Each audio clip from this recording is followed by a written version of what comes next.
Part 1, Portugal. Why Portugal? I don't really know anything about it.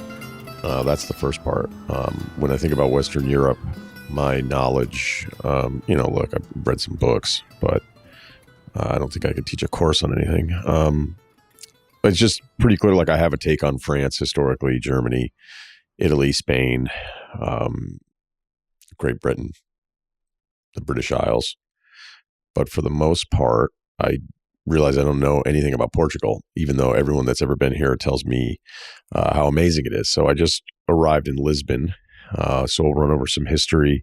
The other big reason I'm here is Nazaré, the waves. I don't know what it is, even when I was a little kid, even before I moved to Manhattan Beach.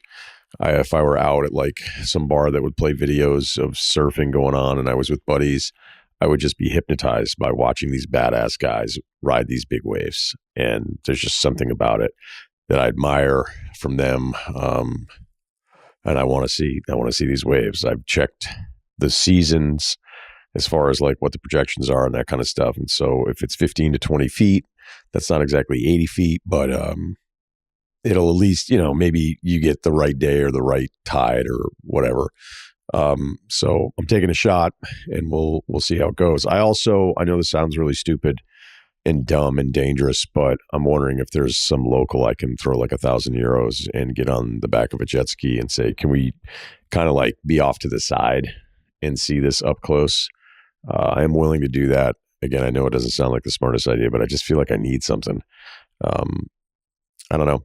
I feel like every couple months, if we do the Paul Thoreau check-in, I'm good. There's a lot of great things going on, but I need, I don't know. I just kind of like need something. And I'd rather be restless as I get older as opposed to the other way, which would be just, I don't want to do anything. So that part I actually kind of appreciate a little bit, even if this doesn't seem like, who knows, like day of, it could be really nasty. And I'm like, this is a really stupid idea.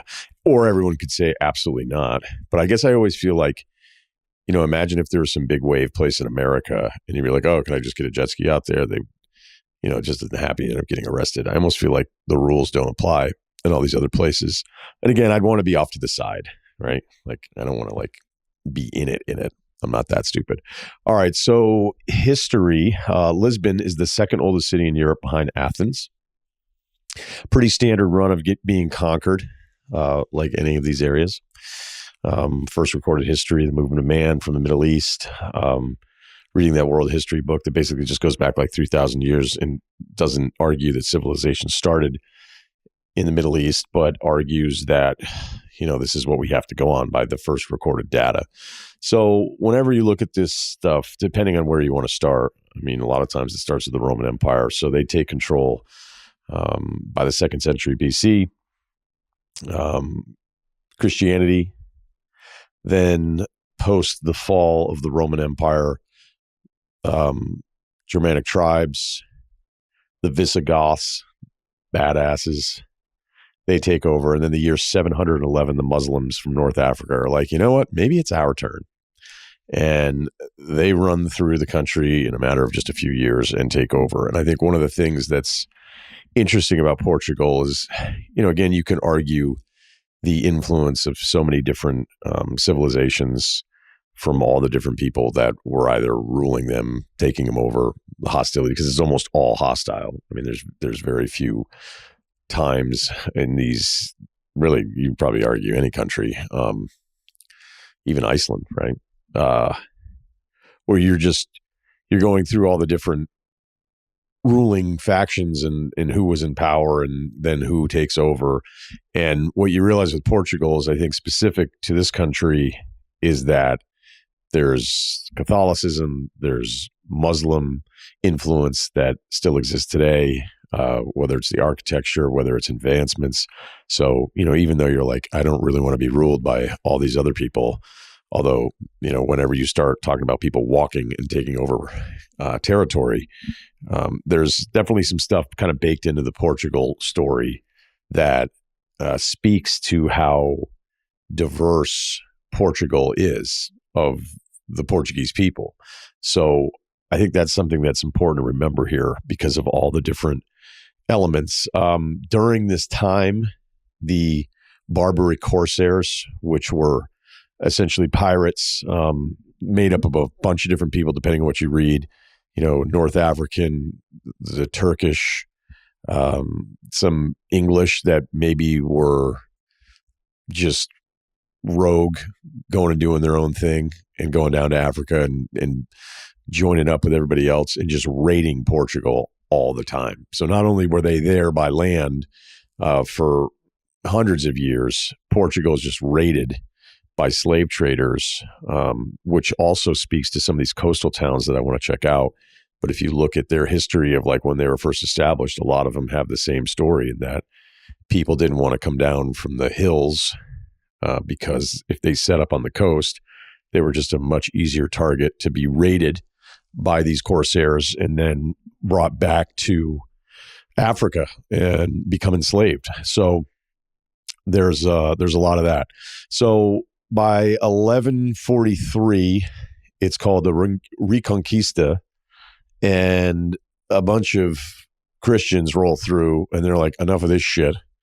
We're taking over. So they run the Muslims out for the most part. And again, all this stuff is pretty cyclical. But the other thing that Portugal has going for it at this point is that once it's reestablished or reconquered, it gains its status as an independent kingdom in 1143. Because I'd say, other than the 1580 to 1640 range, when you look at the timeline of their history, where it was the first king of Portugal, King Henry. That doesn't really make a ton of sense that he'd be the first king of Portugal, because he was celibate because he was a cardinal, and there was no succession plan whatsoever because he had no heir because he was a cardinal, right? He had other priorities. So from 1580 to 1640, Portugal's basically aligned with Spain, and then 1640, and it goes on for years. It never felt like the significant part of history, though clearly it is, but it felt like Spain just kind of let them be Portugal again after a few battles and just kind of went back to it. So again, the reason I bring that up is that if you look at the Iberian Peninsula, which is essentially Portugal and Spain now, depending on which year you look at a map of the Iberian Peninsula, when you go back years or centuries and centuries, there's different areas that are kind of pronounced as their own, where there's the Pyrenees in the mountains to the north, or Gibraltar to the south, the very southern tip, which would make sense, the Straits. There were these different kind of factions of what is Spain, and Spain ends up taking all of the territory, which speaks to their nature of just deciding everything is theirs, much like other countries. But for whatever reason, there was just a lot of peace with Portugal, and Portugal clearly wasn't going to expand. But it's just always kind of shocking to me historically when you look at the entire Atlantic coast of the Iberian Peninsula, which is essentially all of Portugal except for the very northern part. It's just never, like, you would have thought the way history works is eventually Spain would have just said, enough of this shit. We want the Atlantic Ocean on top of everything else. This is really important because Christopher Columbus, 1492, he comes back 1494, but he lands in Portugal. And he checks in with King John the First, and he's like, look, there's all this new land. I just got back. Check it out. And King John's like, that's awesome. It's ours. Let me fire off an email to King Ferdinand of Spain. So John writes a letter to King Ferdinand. It's like, hey, Chris is back in the mix, and he told us about all these lands. Just want to give you a heads up. Like, it's all ours. And Spain is like, no, that's not going to work for us. The Pope gets involved many times. I'm not going to go over all of them. And essentially pretty quickly, they come together on this treaty of Tordesillas. And this treaty is hilarious because they basically come up with a line, a longitude line. And they're like, everything west of this line is Spain's, and everything east is Portugal's. So Portugal's thinking, all right, cool. We got the islands off the coast of Africa. We have India, and then we have, whatever ends up being to the right of that, like, right, if you're looking at the globe. And then that means that Spain gets all the new stuff, which they didn't even realize what it was, whether it was North America, Central America, South America. They're just like, all right, we're going to get a bunch of these islands, to the west of this line, the West Indies, etc. And originally reading some of the stuff's like, I don't know if people would have been on TV shows, be like, this is a terrible deal for Portugal.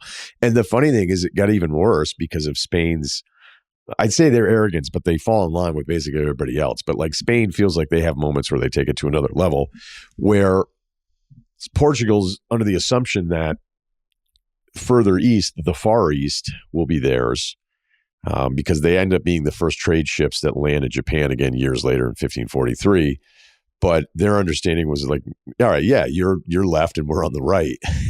And Spain's like, no, our line just keeps going all the way around. Portugal's like, that kind of sucks, because some of the very first expeditions for Portugal were around South Africa, into India, and then obviously it keeps expanding, as I mentioned, the point about Japan. This treaty, however, the French and the English were not super interested. And there's multiple times of the Pope being like, why is no one listening to our treaty here? So I already mentioned the Spanish kind of cooperation phase there, 1580 to 1640. Move the timeline a little quicker here. The Napoleonic Wars. So Napoleon, this is kind of fascinating, and I should get back to the treaty, because in that treaty, the line cuts into Brazil.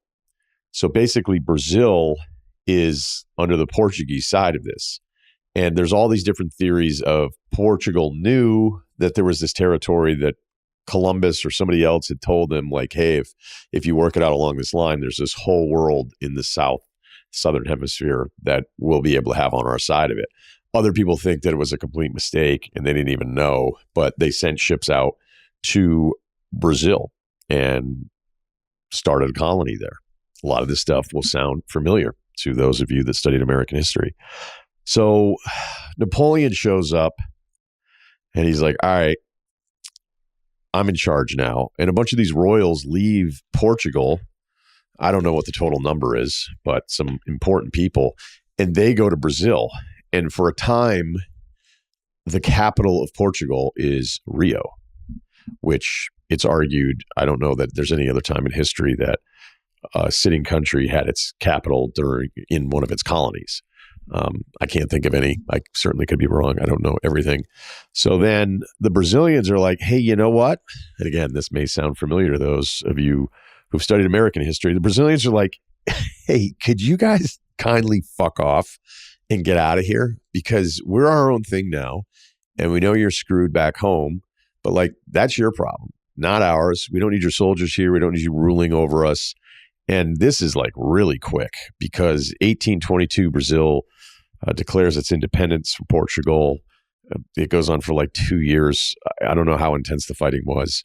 I think they really doesn't sound like, from everything I've read, that Portugal was like heavily invested in fortifying its troops, boots on the ground. And they just pulled out in 1824. They were like, all right, we're done. And Portugal, anyone that was of note went back to Portugal, right? Anyone of note that was Portuguese went back to Portugal. And then anybody that was left behind was basically killed. So during this time of exploration, which is, again, a huge advantage for Portugal because of the way they're situated on the ocean, and it was really a main priority, was we're not going to expand our natural borders, so we're going to colonize just like everybody else is, except when you look at the size of the country, you're like, how are you able to pull this off? Well, they had all these trade routes. They made a ton of money in trade because of just how advanced they were as nautical people, whether it's Henry the Navigator, who I'm excited to go check out his place in Porto a little later this week. Him, I don't know if he's probably getting credit for it now. Like some of this stuff, you never know. Like, you wonder who gets a ton of credit, that if guys were around today being like, I can't fucking believe you guys in 2025 think that guy was the man. He sucked. However, Henry the Navigator, who had a pretty successful family and prioritized all sorts of exploration and colonizing, but he apparently kind of is credited with the wind navigation of the equator, of knowing how to time the winds and how to work the winds. And then when you're going back to Europe, you would actually get west and north, and then those winds would always be a following wind, the return to sea wind, for those of you that care about that kind of stuff. So they've got colonies in Africa. If we keep it moving here, World War I, Portugal they tried to be neutral from 14 to 16. And then they were just getting into so many battles with the Germans out at sea that finally they joined the Allies. During this time, they were under a monarchy, and then the monarchy was thrown out in 1920, and then dictator, I forget his name, he took over. Dictator, let's just call him that. He takes over. There's also this note that argues that Portugal tried like 40 different versions of government in a 20-year span. Obviously, that would have to be before the monarchy's thrown out and a dictator takes over, because I don't think a dictator would have been open to the idea of like, hey, let's try this out for 2 months. I don't even know how that's possible, how that number can possibly be real. Maybe it's real over a longer period of time, or maybe it's different political parties that were somehow recognized over that time. But this dictator takes over and runs media, has state police, very German type shit, where, like, look, not completely German, but you get the point of just a police state. And then during this time, they still have these African colonies.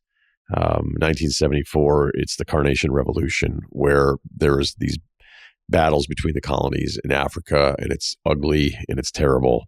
And then there's actually like a peaceful takeover, and dictatorship is out, and there you go.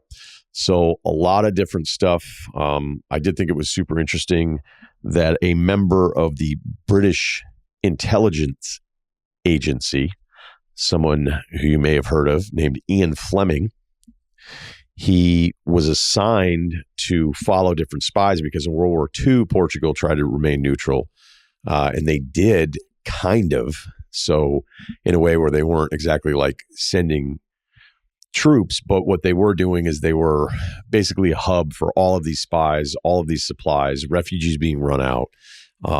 Hitler at some point was like, hey, help us out and join our side. And I think Portugal was either smart enough to realize that they'd had this long-standing alliance with England, which I think would make a ton of sense. And again, if you've read anything about Hitler, he wasn't exactly the guy that backed up the deals that he made with you. So I thought the Ian Fleming thing was really fascinating, because he was in the British intelligence and he was working, and he would have to shadow some of these spies. And there was this one spy named Dusan Popov, who he witnessed playing a high-stakes game of poker in a casino in Portugal, and was part of the inspiration for James Bond. So, drove into Lisbon this morning. It's, I'm on no sleep. It was raining. It was dirty. I'm not going to make a ton of assessments on one road in to Lisbon during the rain. Made it to the hotel. The hotel is fantastic. And then solo dining after the gym. I did go to the gym. I walked home in the rain.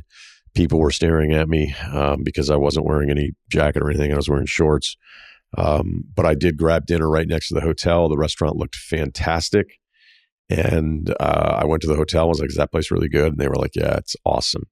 And so I was like, am I going to be able to get in by myself? And they were like, probably not. So I went up to the hostess. She had braces. So maybe, just a little self-doubt in her eye. And I was just like, hey, is there any way I can eat? And she goes, I can seat you right now, but you have to be done in 2 hours. And I was like, fuck, I'll be done in like 45 minutes. And the cool thing about the restaurant, you could tell it's just a place that like locals will go to in Lisbon, and it might be like a once a year type thing. There's pictures of all these celebrities with the owner. I recognized zero of the celebrities. The owner came over and shook my hand. I almost thought maybe he felt bad for me. A little tartare, a little Iberian ham, a salad that was actually not bad. The bread's incredible. Sheep's butter, which is this cheese butter thing.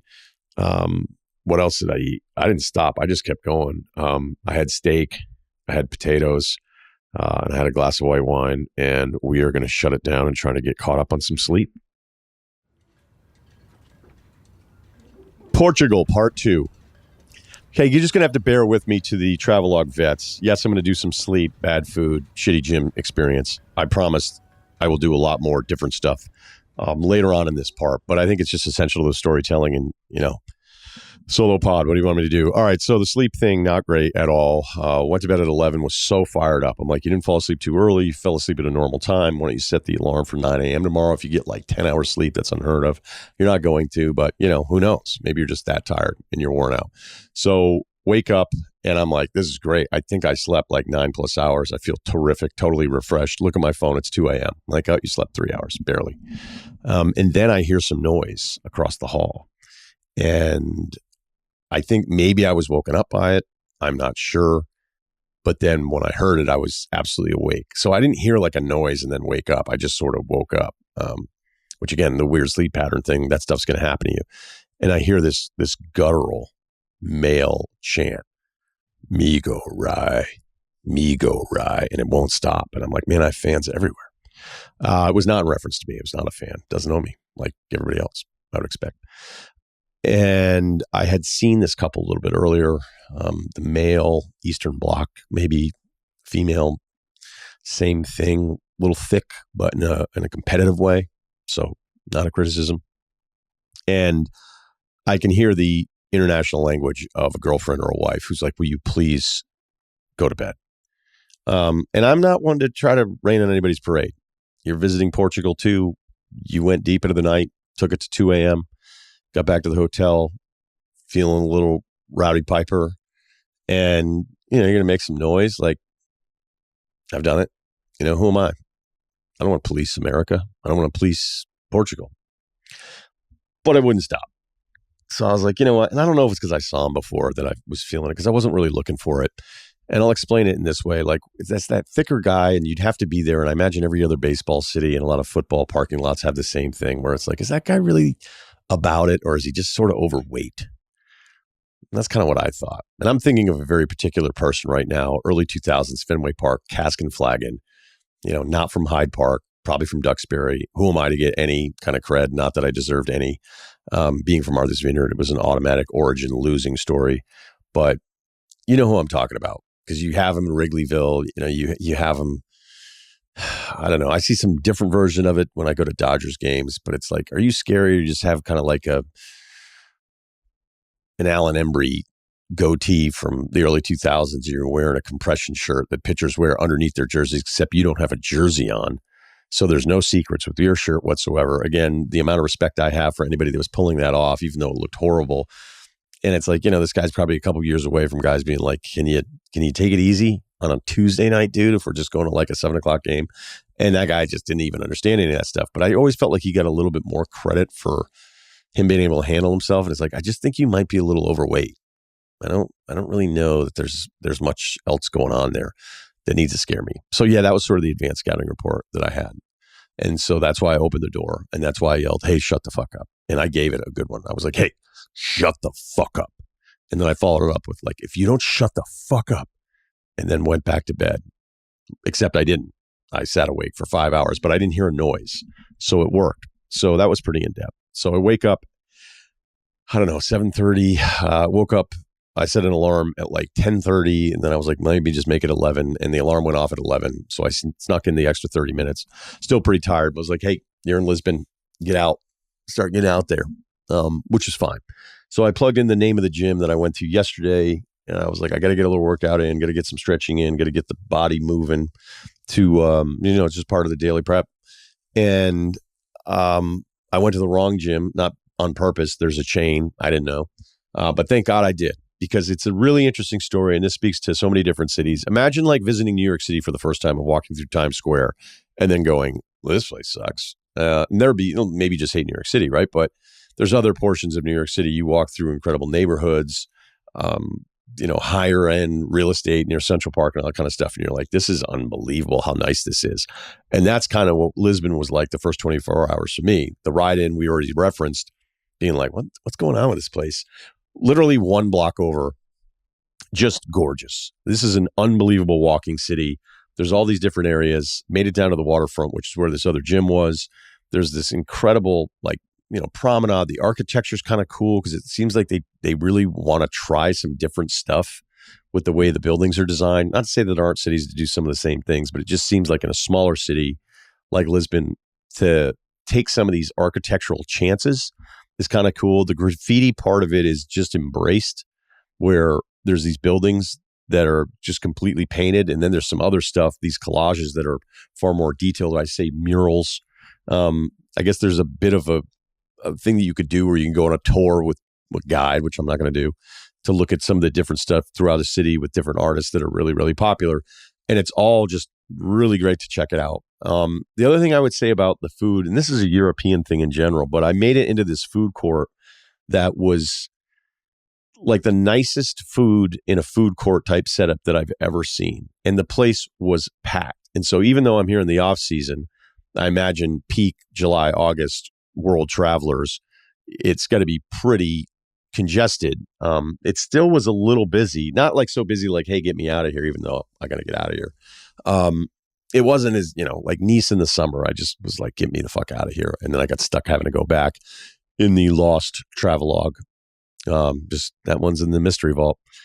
Barcelona, which I've referenced, it's just that's not appealing to me after even 24, 48 hours max. Here, again, it's off season, but it's entirely manageable, even though there's a lot of people, high 50s, low 60s, a lot of coats. So I don't know what that says about the culture. Maybe it's the tourists, so we shouldn't just blanket statement Portuguese as being a little soft with a little wind coming off the bay here. Also the Atlantic Ocean, but there's some inlet stuff that I'll get to geographically on some of the later water adventures that we go on. But yeah, the market, this food court type thing, like, you just saw these families together, like the dad's getting some sort of rice and fish dish that looks terrific. The mom maybe has a slice of strawberry shortcake. The kids are eating a pizza. There's some different barbecue sandwiches I even noticed. And I think the best way to describe it is that everything, even a mass-produced food, deal like this, emporium, if you will, the floor is really high, almost like Jacoby Brissett, where it's like, okay, we know this isn't necessarily the best case scenario as a starter. That goes without saying. But we know if he has to start a bunch of weeks, not just one, a bunch of weeks, like we still have a bit of a chance. Not saying Jacoby Brissett, like some of the food looked better than Jacoby Brissett, but I think you get the general point of there's a much higher floor than the worst shit that we have in America, where that in a congested major city, there's no chance any of that food is any good. So make it over to the gym. A thought on autism. I don't know what the autism rates are in birth here in Portugal, but it's got to be incredibly low just based on the way they use plates at a gym. It's fucking, I thought I was autistic after today. I'm like, how the fuck do you guys do this stuff? And of course, because of the kilograms, the different plates, there's that whole extra 20 kilogram plate that I don't really understand why it exists, because there's a 2.5, there's a 5, there's a 10, there's a 15, there's a 20, and there's a 25. Guys would put a 15 on one side, and then they'd put a 5 on the inside of a 10 and just put the collars on and let her rip. There was also an incline bench where you couldn't spot behind it. So I'm like, maybe these guys are total badasses, because they're like, if you can't do it, don't spot. Thin bars, which I always hate if I'm going to bench, because I just don't like how it feels in my hands, especially in an incline, because I feel like it's going to roll out all the time. I even put a 20 and a 25 on, and then they look identical. And I went to take it on. I'm like, what the hell's going on? And then I look, I'm like, oh. And it also took me forever. I can't believe Portugal doesn't have larger boundaries, just based on the way each guy is so territorial about any station or any bench in the gym. These people are invaders, and they don't leave. And then when you look at the map, and you're like, they kind of got this awesome slice out here, which again, you're kind of surprised Spain didn't end up with it, now that I think about it. You're like, why are we just giving the entire fucking Atlantic side to these people? So yeah, I mean, just chaos. And I know that I've mentioned all the international gyms and all that kind of stuff, and just being like, hey, there's things that they're way better than us at, and we're terrific at other things like salad dressing, which I've done many rants on. But unbelievable. And then of course I tried to get to the cable section, and there was a guy kind of jacked, tatted up, can't tell if he was older or younger. And I was waiting like 15 minutes, but I was monitoring for 15 minutes, right? And just sit there. And then maybe the last 4 or 5 minutes of the 15, I kind of like sat down. I was like, I really want to close this out with like a little cable thing. And he was supersetting in between two things, and he was short as fuck. And so I was like, I know how this is going to go. And so after he like went back to use the other machine, but then like sprinted back to make sure I didn't use his, I was like, hey, how's it going over here? And he's like, 5 more sets, 5 more sets. And I went, 5 more sets, huh? And like, I kind of gave him, I don't know if he would have picked up on it, but it was a disappointed retort. Like, oh, 5 more sets, huh? Awesome. Then went to the dip bar, which was not installed correctly. Although you could say because it was so unstable, it actually led to much more muscle flexion, just trying to keep myself stable. So super dangerous, but maybe I'm winning. Maybe hitting some of those muscle fibers that I needed today to engage myself. So on the way out of the gym, which I would say was a C- D+ experience, I made it over to this other part of the promenade, was looking at some of the boats. Obviously, really choppy out there today. Not major swells, but just wind blown. So, luckily, I didn't see a lot of smaller craft out there. But I broke my rule. You know the rule, right? The worst restaurants are the closest to the water, wherever you go. And I know there's an awesome restaurant in every city that's right on the water and all that kind of shit. Like, I get it, right? Like, I've been to Mastro's in Malibu too. It's terrific. But for the most part, like tourist areas, busy areas, a lot of congestion. If you eat at a place that's just on a perfect corner of like where everyone's walking, their food quality is just not going to be that good because it's about location for them. But I saw this place, looked a little old school. I'm like, how about a little salad and a little afternoon steak? No sauce. The guys all in uniforms, old school guys, people having day beers, wines. The kids seemed happy. I go, you know what? I can give this a shot. And boy, was that a mistake. Ordered a steak with some potatoes on the side, little side salad. It came out. It was not like the steak or the dining experience that I'd had the night before. It was lucid. Do you remember when Nike used to let you pick? Maybe they still do. Not as much in the sneaker game anymore, but you could get that kind of clear sole if you were designing your own sneakers. And a bunch of basketball sneakers came out this way. I think Off-White had a few. It was just kind of this cool, kind of clear, lucid, translucent rubber. That's what the steak looked like. It was gray. It was watery. It looked like it was microwaved. I cut into it. And I was like, this is going to be so fucking bad, dude. Cut into it. And it wasn't that it was undercooked. It was that it was like raw and I don't know. They might have microwaved it or something. It was such a strange color for a piece of steak. And I took a bite. I went, fuck this. Not eating it. Wasn't going to complain. Guy comes over, sees, hey, I go, hey, I'm just not going to eat this, man. I was like, just give me the check. And then, of course, they had to have like a meeting about it with all the guys fucking losing their minds. Like this. Some asshole took one bite of a steak and I was like, no, I'm going to pay for it. I'm not, he was like, oh, no, we'll do it well done. I go, I don't even want to eat it. I don't give a fuck how you cook it. I'm not eating it. Even left a tip. So there you go. Wasn't going to make a huge, but it just kind of blows their minds when somebody sits down. So on the walk back to the hotel to get ready for the second half of the day, grabbed a couple Asian ladies running a pizza stand. So what could go wrong with that in Portugal? And it was actually terrific. So, you never know. You never know. Really good. Walked back to this other centralized area. Was having a hard time juggling the pizza and the water jug and then checking my phone to make sure I was going to make the rest of the day's activities. And that's just an invitation for pitches from homeless dudes. Hey, you're American? I love that hat. What? Like, oh, really? Here's my money. Thanks for the comment on my hat. And none of us are carrying cash really anymore anyway. So that industry's fucked. So made it back to the hotel after, getting fucked with a little bit, but it wasn't overwhelming. Like, do not think it's like any major city. There's going to be a couple people going to come up to you, but not even close. It's a bit like the garbage thing in New York City. I don't know if it's really, I see a lot of tweets about it. I was just there. I didn't see anything in the area that was making it alarming. So sometimes you can see footage from different places and you're like, oh, I heard this is going on there. And then you walk around for 5 minutes and you're like, yeah, that's a little overstated. So back to the hotel, quick change, quick shower, because we're going to Benfica to watch some hoops. So I don't know if you remember the amazing tweet from years ago where it said Gladiator 2, Paddington 3. And then the comedian was like, massive road win for Paddington. And then, of course, a bunch of Americans jumped in and they go, hey, dickhead. It's like, well, no, actually, we're the dickheads if you don't get his joke, because over here, the home team is up top. The road team is on the bottom. Again, Paddington 3 on the bottom and road win. So when I was looking at the schedule for the Portuguese Basketball League, it was home team on the bottom. So I almost made the mistake of going to an arena close by to Lisbon for a team that was on the road because they're playing all their games on Saturday. And luckily, I figured that part out. So it was Benfica, who's the best team in the league, playing at home about 20 minutes away. And I went to the concierge, double checked. He's like, yeah. He's like, it's like 20 minutes. Call a taxi, shoot over there. And then as soon as I show up to the facility, which is right next to the soccer stadium, which is massive and incredible. It's kind of cool driving in.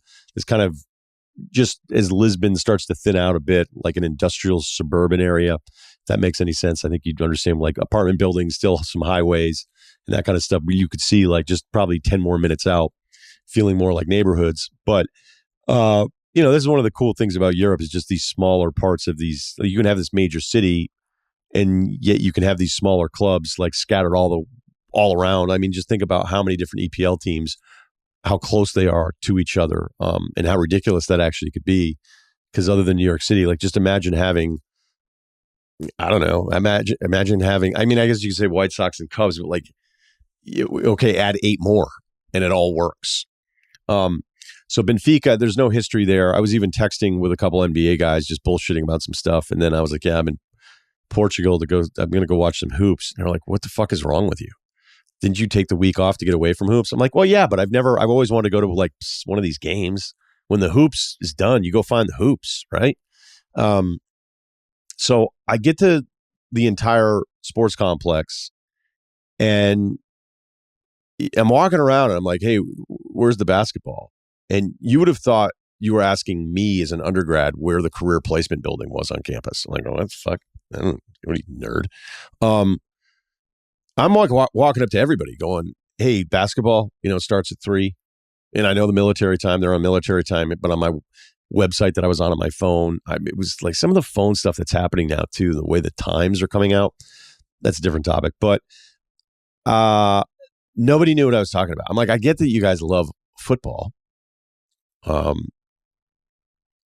But nobody knows there's a basketball game. It's scheduled. The concierge told me it has to be one of these buildings.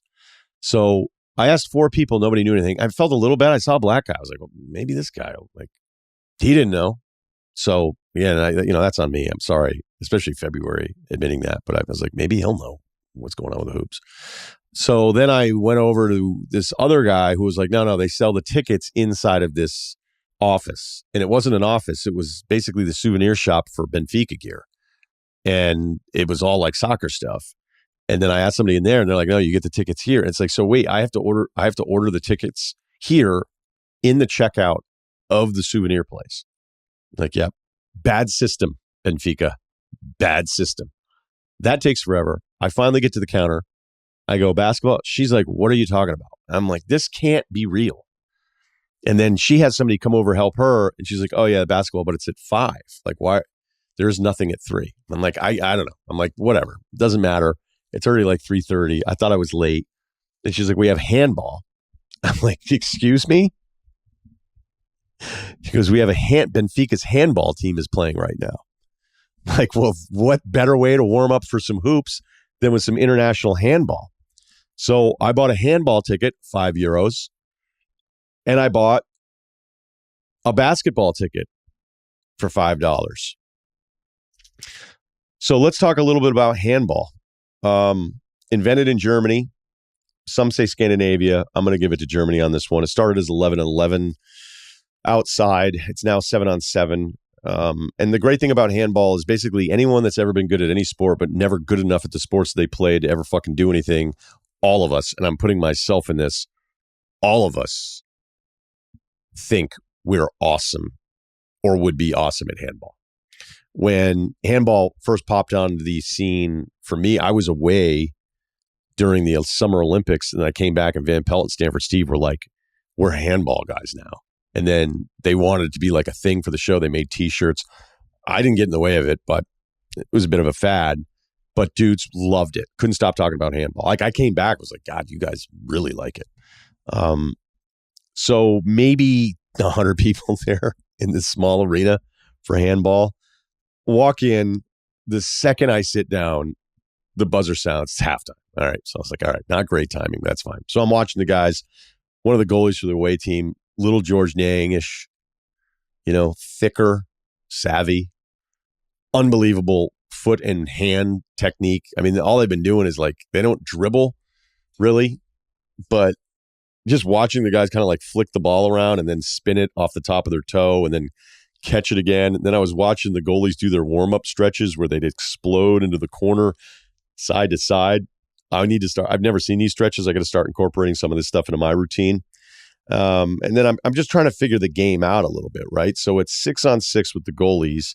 There's 5 outside this restricted area, which you have to get the shot off from behind that. I mean, imagine just like as a kid having a ball in your hand, running full speed, and then having to jump over some imaginary line and then whip it past your friend. I mean, this is why we all love this game. And the 5 that are at the outside, it's kind of like one up top who's kind of considered the playmaker, 2 wings, and then 2 side guys, almost the way offense is now in the NBA. It's like you're going to be stuck in the corner the entire time to hopefully shoot 35% from there to give us some sort of spacing. And then there's one guy that's allowed inside this kind of dotted restricted area, and he's the pivot, but he's against 2 defenders. And then everybody's sort of manned up. And at first, to the untrained eye, you're like, there seems to be a lot of pointless ball movement here until they act. But then you start to realize that the pivot is trying to set some sort of screen. You're trying to get the movement of the defense. You're trying to get them to react to your, again, anytime like swinging the ball. But I think we all know too, sometimes at basketball, they'll just swing it, trying to get it side to side. And it doesn't always work. I mean, if it always worked, then everybody would do it every single possession. But a lot of that stuff, until you get some sort of advantage or a guy with some kind of momentum just flying in and ripping this fastball past the goalie. Number 97 for Benfica, Ryen Russillo, born in Cuba, believe trained in the Netherlands.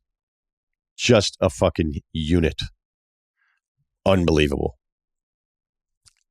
Kind of like if Javon Walker maybe played handball. I don't know if he's as tall as him, but he was pretty tall. I mean, most of the guys are pretty tall, athletic, long, but definitely muscular. And then there'll be like just one random guy who's like Kevin Millar out there. And you're going, this guy must be fucking awesome because his body sucks. No offense to Kevin Millar, but I think he would understand. And it's not necessarily like he's the point guard because like some of the point guard type, whatever they're doing, the guy at the top, some of those guys were smaller as they'd sub in players, but it's just a wild sport because you just kind of like cycle and cycle and cycle. And then you're hoping somebody follows the penetration with some kind of backward handoff, lateral side pass. And then he gets up into the air and just lets it rip. And the other thing too, it's extremely physical at that pivot area because that's where most of the shots are. And they're just trying to get some kind of crease, some kind of just lane to rip it through. And if the other team's like, no, this guy's got too good of a chance, they just straight up fucking tackle you onto the hardwood floor. So it gets pretty physical. And I think I only saw like one penalty shot. So there was some stuff that was happening. Then the corner 3 guys are kind of fun when they come in on these like side attacks where they get so many people to collapse. And then these dudes just have this move where they jump kind of sideways and there's always a ball fake and then they rip the ball again. And it's just hard to resist that ball fake.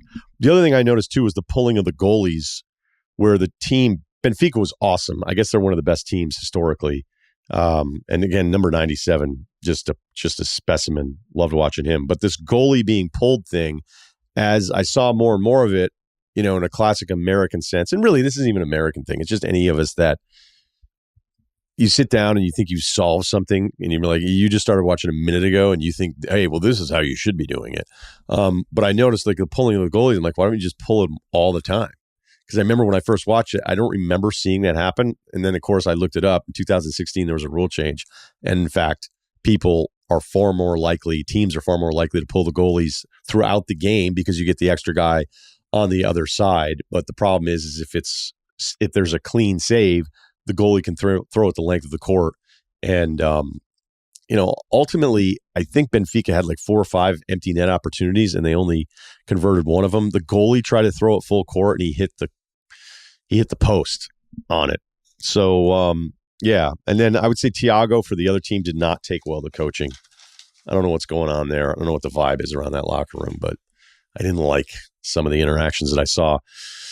I always think about who'd be the best NBA player. I don't always think about it. I was thinking about it today.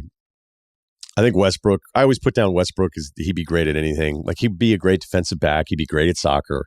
Shut up, soccer guy. If you don't think Russell Westbrook would be awesome at soccer, I do not want to fucking hear it. I think Giddey would be good because some of the offense reminds me of like the Giddey hard drive, hope to get an angle, don't get an angle, turn around. It's this trampoline, this halftime trampoline dunk show offense so many teams are running where you have the driver, then turns around, pitches it to the next driver. Actually, there's some handball stuff happening more and more in the NBA now.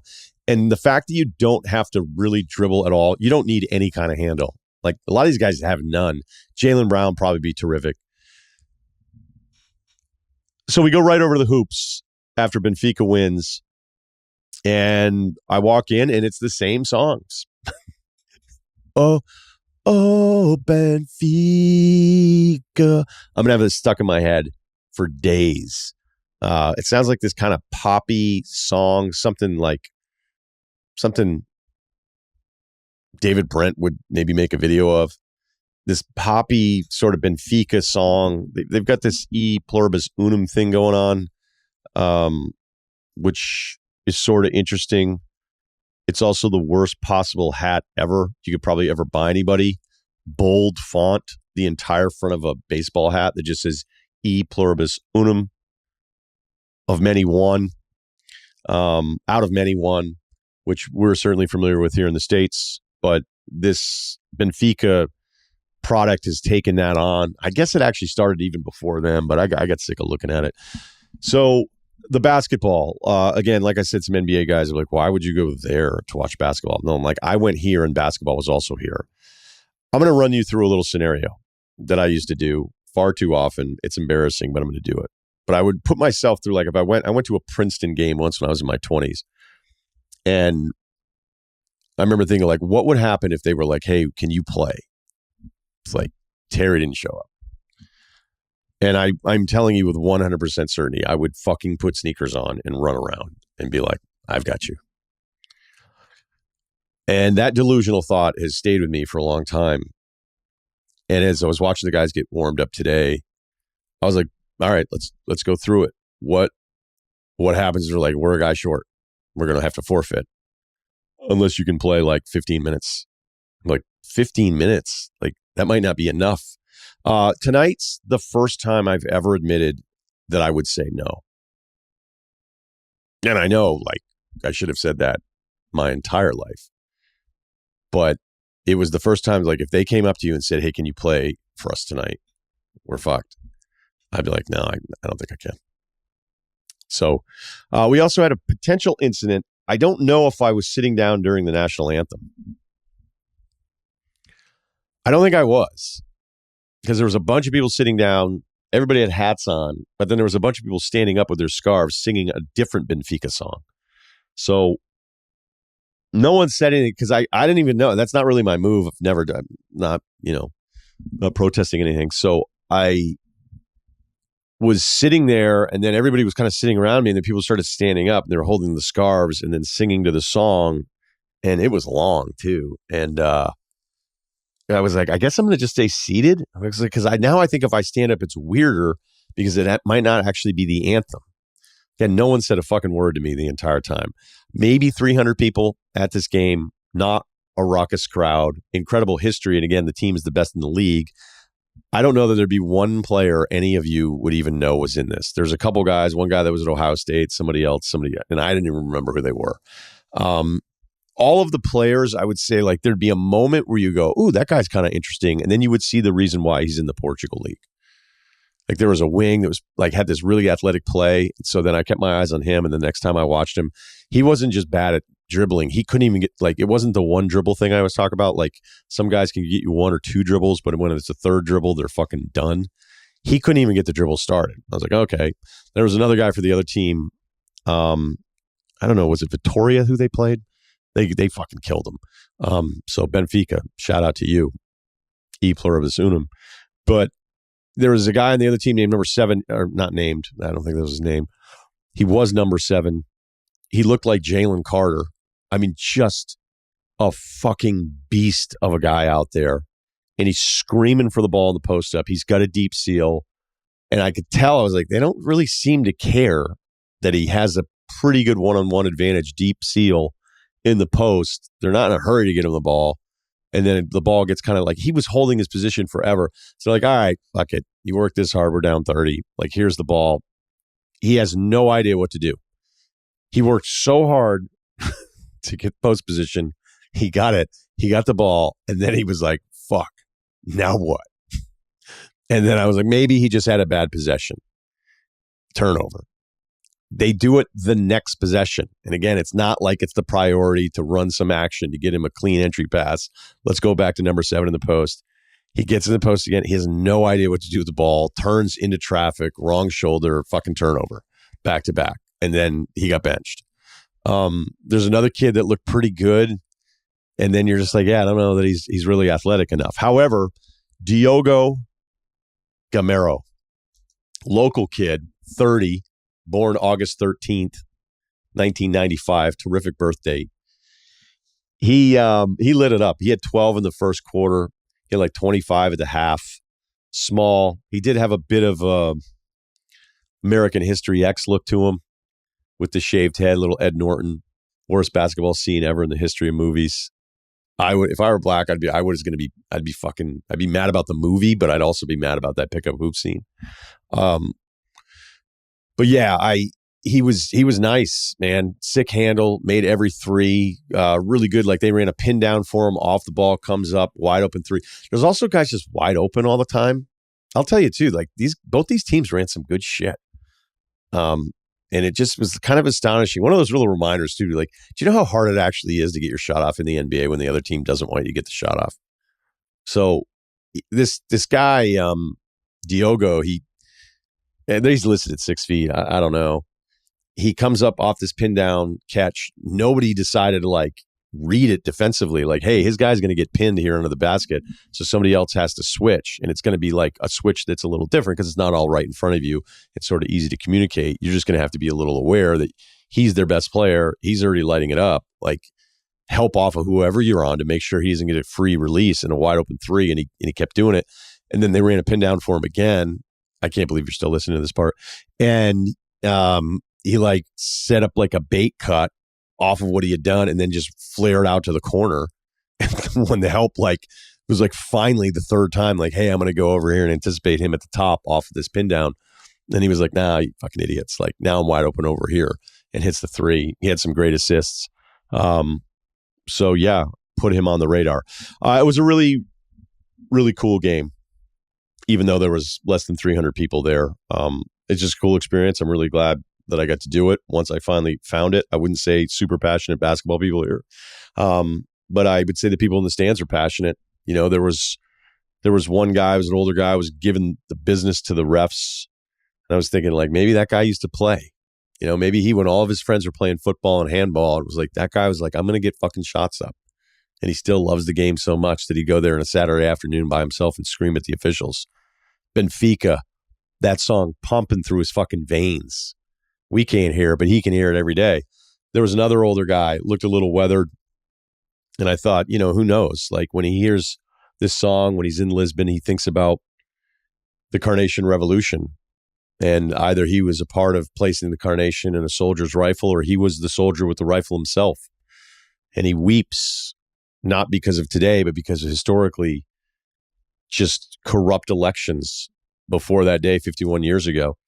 And then I saw a woman, maybe 20s, with her dad, and he was older, and they were sitting together off in the corner, just enjoying basketball. And I was thinking, man, they probably played basketball, and he rebounded for her. Maybe she played in high school, and they wanted to spend their Saturday afternoon together, loving this game that I love. And she had these rosy cheeks that reminded me of youth and being exhausted from a day of activities outside, or maybe just exhaustion from the anticipation about how great the next day can be when you're that young. And then I saw her a little closer, and I realized, oh, I think she just has bad circulation from vaping too much. Portugal, Part 3. I am in Alcobaça, which is north of Lisbon. It's the home of, the history books say, the first monastery or guru. Apparently some graves I need to check out. This disastrous relationship, or maybe true love, less than 1,000 years ago. So that's still fresh on the minds of the people here. Let's update the last 24 hours. When I last spoke, I headed out to dinner. I really wanted to do like 2 dinners because it was early and get caught up after a ton of handball and basketball. And I'll finish on where I'm at now in the hotel that I'm in that used to be a castle and then a prison is not a prison now. I don't think they'd let me tape a podcast. So what do we got? All right. The main promenade through Lisbon, right as you're exiting the city, it's just the kind of this very gradual incline. It's kind of beautiful. It really is. It's not like it's the most rare thing. The same thing with Mexico City as it goes up towards Chapultepec, I believe, because I did that walk from down there. I don't even know that it's necessarily that steep, but it's just very cool. It's just like very moderate rise that is surrounded by luxury, whether it's restaurants, whether it's all the name brand stores that you could possibly desire, then also kind of like a walking street market. And it's just really nice. Felt incredibly safe, just people enjoying a beautiful city with moderate climate in the winter. I went to this place called, I'm not going to get this right, Jinhua or something. I don't know what it was. Apparently they have partnerships with Land Rover. They have some other mysterious resort or whatever. So it's this high-end restaurant, wine bar / also designer clothing. So you go in and you're kind of, it almost feels like something like Slim Aarons, but then I don't even think Slim Aarons would take pictures of this being like, oh my God, this is amazing. Look at this Tom Ford suede vest. Although I think it was vintage. So the pricing, I'm not going to lie to you, some of the prices look pretty good, but I didn't feel like buying a suede vest and then be like, can I have a white wine with this vest and just top it all up? I probably wouldn't even admit that in the podcast. So I didn't buy a suede vest. I did have a glass of white wine with some carpaccio and some other chicken dish, and it was awesome. And by the way, they were super nice. Let me sit by myself at the bar, even though it fucked up their numbers a little bit. Everybody was great. Of course, when you're American, I think they're going to be a little bit nicer to you because they know that you're probably going to tip in cash, and tip I did. So then there's really not much else that went on that night other than I wanted to just try some of the hotel stuff. And I did the meat board, and it's like, all right, there's just a lot of meats out there, folks. And some are going to be great and some aren't. I mean, whoever can just house an 8 selection meat board by themselves and like all of the meats, you're just built different. So that's pretty straightforward. Then some sort of feta beef thing, whatever. So to bed, get up, not going to take the gym routine, went a little bit better. Then I headed over to this place. And look, I just really like walking around most of Lisbon, which we'll get to here in a second. Went and then checked out this place called Honest Greens, which was kind of this not salad bar. Those, not many people are rocking the salad bar anymore. Our grandparents would be just devastated to know they can't just put a pint of blue cheese over their iceberg lettuce. But I hit up this place. I mean, I don't know if their tagline is like salads you can trust, but it was really good. It was so good. I just ordered it again. And they were like, is something wrong? I'm like, no, I got a long drive ahead of me today. So I'm just doubling up on the meals here. I did sit next to a couple of French girls, students, young, not creepy, but just the friendship on 11. It has to be shared. I mean, yeah, I was eavesdropping because the tables are right next to each other and they spoke English, but they liked each other so much. Now that I think about it, maybe they liked each other a lot. They were unbelievable. They exchanged gifts for each other. They talked about their exams and they were so supportive of each other because the one girl was like, how did you do on your exam? And she said, oh, I got an 11. I was like, Jesus Christ. And then she said, this is like, oh, wait. Yeah. She's like, well, I got a 55%. She's like, I got 11 out of 20. Right. And then the other girl was like, you'll do better the next time. She's like, yeah, well, I could have studied. So then she just admitted, she's like, I didn't really study. I was like, no shit, 11 out of 20. And some French dad's paying for this right now. But the other girl was like, just completely just unmoved by the fact that she had failed. She's like, no, you'll be fine. You're going to kick ass next time around. And she was like, yeah, I believe you. And then they exchanged gifts and then they read notes to each other. So it was like, I love my friend, blah, blah, blah, blah, because of this. And it was just an intense, pure friendship. that I've never had. I don't even know if I'd be comfortable liking anyone that much, or even more so them liking me that much. But it was pretty intense. So anyway, finish up there, and I got to stop wearing these shorts around Lisbon. I love my Legends 5-inch inseams. I will admit there's been a few times, Palm Springs. I wore some short shorts in Mykonos once. That was confusing for everyone else. I wasn't confused. But I think the shorts, especially when people are huddled in winter jackets, but again, it's not that cold. It's not that cold. There's always this like slight chance of rain. It's felt like since I've been here, we can see these ominous clouds. Only like sailors and, captains would notice some of the stuff on the horizon, but you can just see stuff building up, and then sometimes there's a quick shower, and then sometimes it passes. I don't know if that's normal all the time, but that's happened since I've been here. So again, when you're walking around in shorts, the whole thing, getting the eye fucked a little bit, but just usually it looks like the husband is a week away from dying and the woman's older than I am. So a little eye fucking. So that was kind of nice. But then in my routine of just going like, look, I don't really feel like doing a museum today. I usually love the museums. I'm like, I don't really want to do the museums. I know I'm driving up to Pinochet and Nazaré and now again, Alcobaça. So I didn't want to spend the entire day doing that. So I'm like, you know what? I'm just going to kind of wander. I'm going to wander. I know my directions here. It's not that fucking hard, really. I mean, it's a major city. So, you know how I've talked about like the first impression when I rolled in, and then just not even a block up the street, taking a right, and you're like, oh my God, this is absolutely gorgeous, like pristine European feel to the city. Just so much more that's great than that isn't. But I don't know whether it's my mammoth NHL hat, anything that signifies you're American, and even by yourself with quads, guys are going to fuck with you a little bit more. And it's almost, I look forward to the pitch, again, a guy in the Lakers hat, I have no idea where he's from.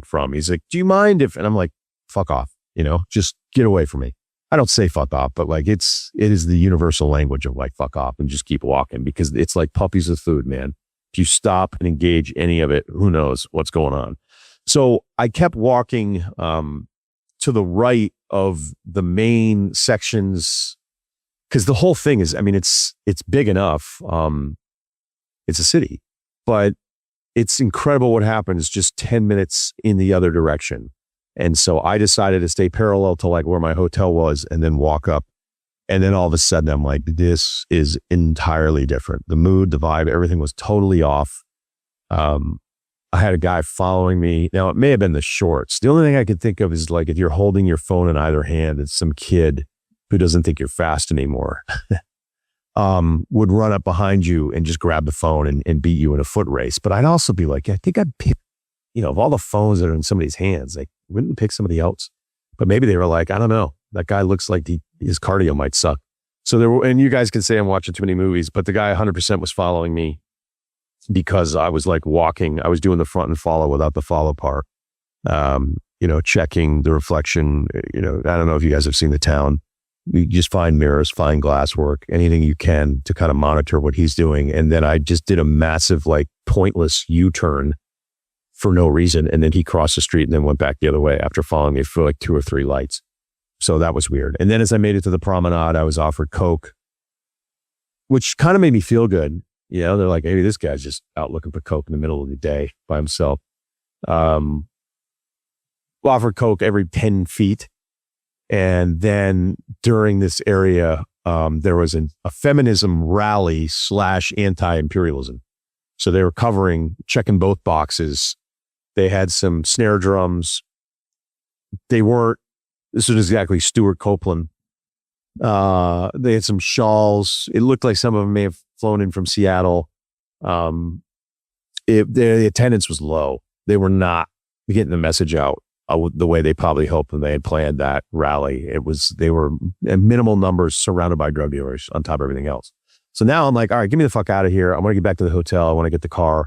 And then when you look at your map and it just says, oh, you can walk this way, it's like 5 minutes, because directionally it wasn't that far away. I knew where I was going. But then all of these things, like it would show some staircase that would get you over to the next street. And then you'd show up and the staircase was missing.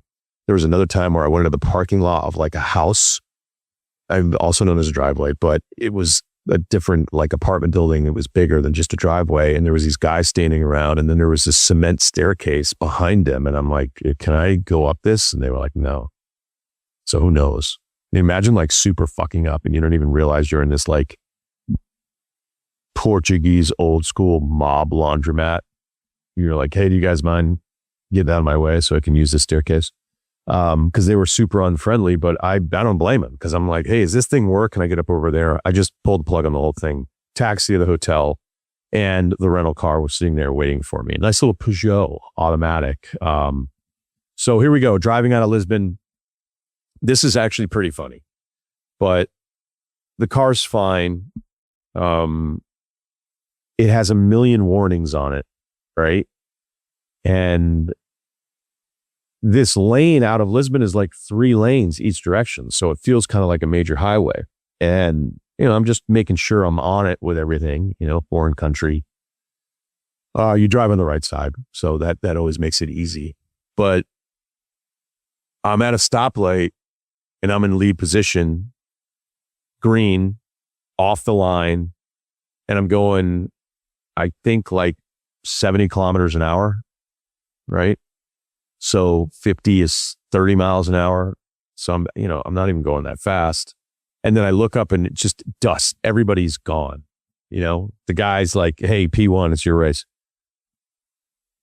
A couple football fields behind me within 10 seconds. And I'm like, what is going on? Is this car quicker? Is something wrong? And then I looked at the speed limit. And the speed limit was 50 kilometers an hour. So it was 30 miles an hour on a 3-lane highway out of the city. And that went on for a little while. And I know how I talked about going over to Benfica's facilities and going, I imagine it like opens up and it becomes a little bit more rural. It takes you got to get a little bit further north for the city to be completely behind you in some of the industrial areas. So the plan is to head over to Pinochet, which is this incredible little peninsula town in the Atlantic. And the drive is about an hour. It's fine. It's not like left lane Autobahn, which I've been on, where you just got to get in and out of that fucking lane as much as you guys already know all that stuff.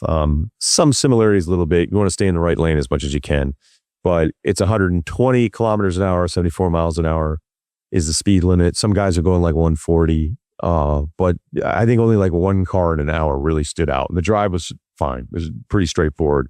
You roll in Pinochet, and I don't really know what to expect. I know that there's a World Surfing League competition there. There's like rip curl everywhere. It's considered this just incredible surf destination. I think maybe more stabilized than Nazaré, certainly more safe, I imagine. So I get out there and it starts to rain a little bit. And as I'm pulling into the town, all the roads are closed. And I'm like, what the fuck is going on? I'm here in the middle of Carnival. So the whole Portugal, Brazil thing, that it's starting to make way more sense after just a couple days. And I don't know if I'll have this in the history review or whatever, but I guess maybe it's during the 50s or something when there's a lot of stuff going on here. Like 2 million people left Portugal to move to Brazil. So because Carnival is going on right now, and when you watch the local news, there's actually coverage on all the channels of Carnival in Rio. And yet there's this small little fishing, surfing village, which feels very old, a seafaring community, industrial buildings, but not like on a massive scale, just old warehouses where somebody said no one's been in that building for 40 years, yet it's a major 4-way stop sign. That was really strange. Like it'd be an unbelievable location for some sort of movie. If you did 28 days and you wanted to film it in some of the spots here in Pinochet, it was haunting and kind of depressing, but at the same time, like kind of incredible that you're in this smaller community with their main little town. And the weird part was, as I got closer to the Carnival part, which I didn't understand, like the first wave of people, because the thing had just ended. So that's why the roads were closed.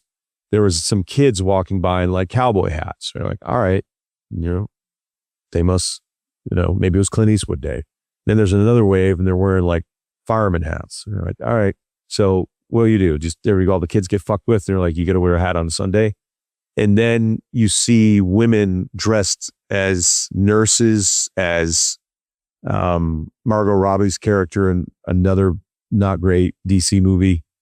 Harley Quinn, is that it? Harley Quinn. Then there was women that had like udders So I was like, what the fuck? And I didn't realize it was Carnival on the whole thing. I'm like, all right, well, I guess there's just some sort of like festival over here. And that's what it was. It was like a 5-day thing. I looked it up afterwards. So I was kind of like circling around trying to go, how the hell do I get, like, where do I need to go without going this way?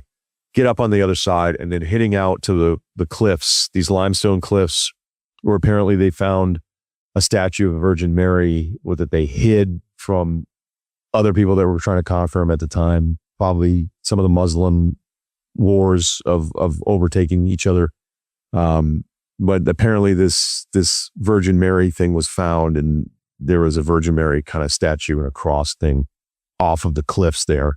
There's also a prison for communists, not active now, that you could see. And then there's some islands that you can look at off in the distance, not that far away, which I guess is a marine preserve that you can visit during the summer, not right now. So it was a cool town. It was, I'm not trying to sound like artsy or anything like this, but there was nothing fancy, like there wasn't pretentious at all in this remote seaside town that also had like enough of a surfing history that these just massive sand dunes when you enter the rotary of the town, and you can't even see over them until you park and check the whole thing out. I don't know. I don't know if it's the kind of town you stay in, because on the way out, gassed up, there's a girl working at the gas station with her uniform, econo fuel. She's cute. She's vaping. She's FaceTiming with a friend. She's on her 15-minute break. And you're like, what's going to happen to the cute girl at the gas station finish there? Like, will she stay here the rest of her life? Does she put a little cowboy hat on her son's head 12 years from now for Carnival? Does she never want to leave the peninsula because the peninsula is all she's ever known? Does she go to Lisbon and think, I can make something of myself here? Or does she go, you can have it. You can have Lisbon. I'm happy here in Pinochet.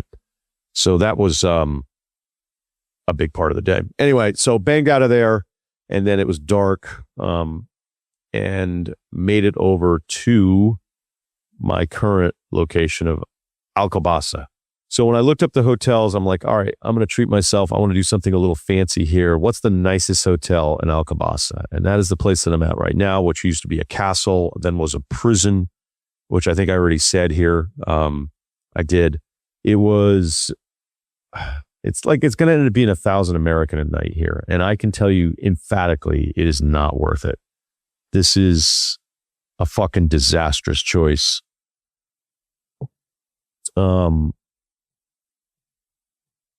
Yeah. I mean, I'm going to do a couple minutes on this. I didn't even want to tape it last night because I was just kind of pissed off at myself. Check in. I can't see it. So I haven't really seen the town. I've seen it this morning in the gardens, and it's pretty like cool. The grounds, a bit like Saltburn without anybody humping a grave. But I check in, and then I had time because I was like, oh, Turkish baths, workout facility, historic grounds, the library room, like all of these things. And so the porter's helping me with my bags, and the hallways are fucking enormous, like massive. I've never seen anything like it. I've never been in a hotel with it because, again, it's a castle here. So I can't tell, like I'm in my room right now where these windows that look out these they're not really bay windows, but I imagine this is the original stone construction. And then there's just plaster everywhere with these cathedral ceilings. But the hallways are the biggest hallways I've ever seen, maybe in any building ever. I mean, other than just a museum, right? So there's that part of it. And then the room is just huge.